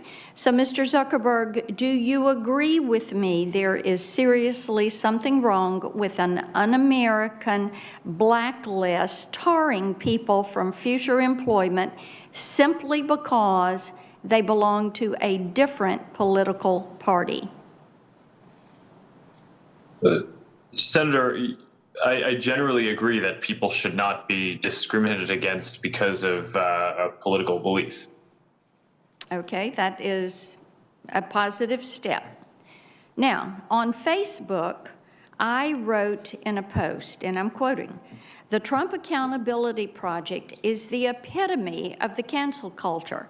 Our nation has long benefited from robust political debate, and this effort to silence those who support our president is vile."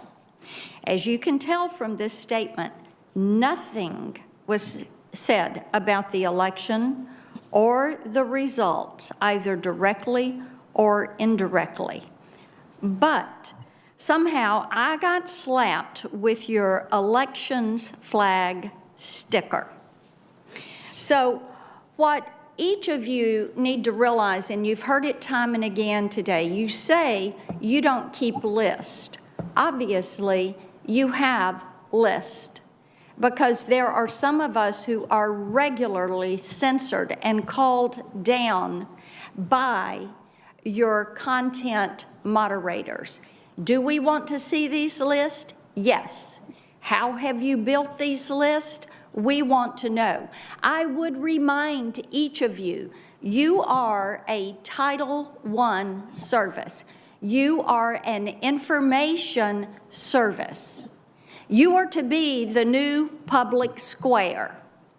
But what you are doing with your power that you have derived, because federal law gave you the ability to stand up and grow without being hit by lawsuits, you have used this power to run amok. You have used it to silence conservatives. You have used it to build your list. You have used this power to act like you hold all the power, that you can make these decisions. You have driven this cancel culture because you have not called to account your moderators. You have refused to take responsibility for your employees and their actions, so thereby reining you in on the issues of privacy, data security, content moderation, liability protections, defining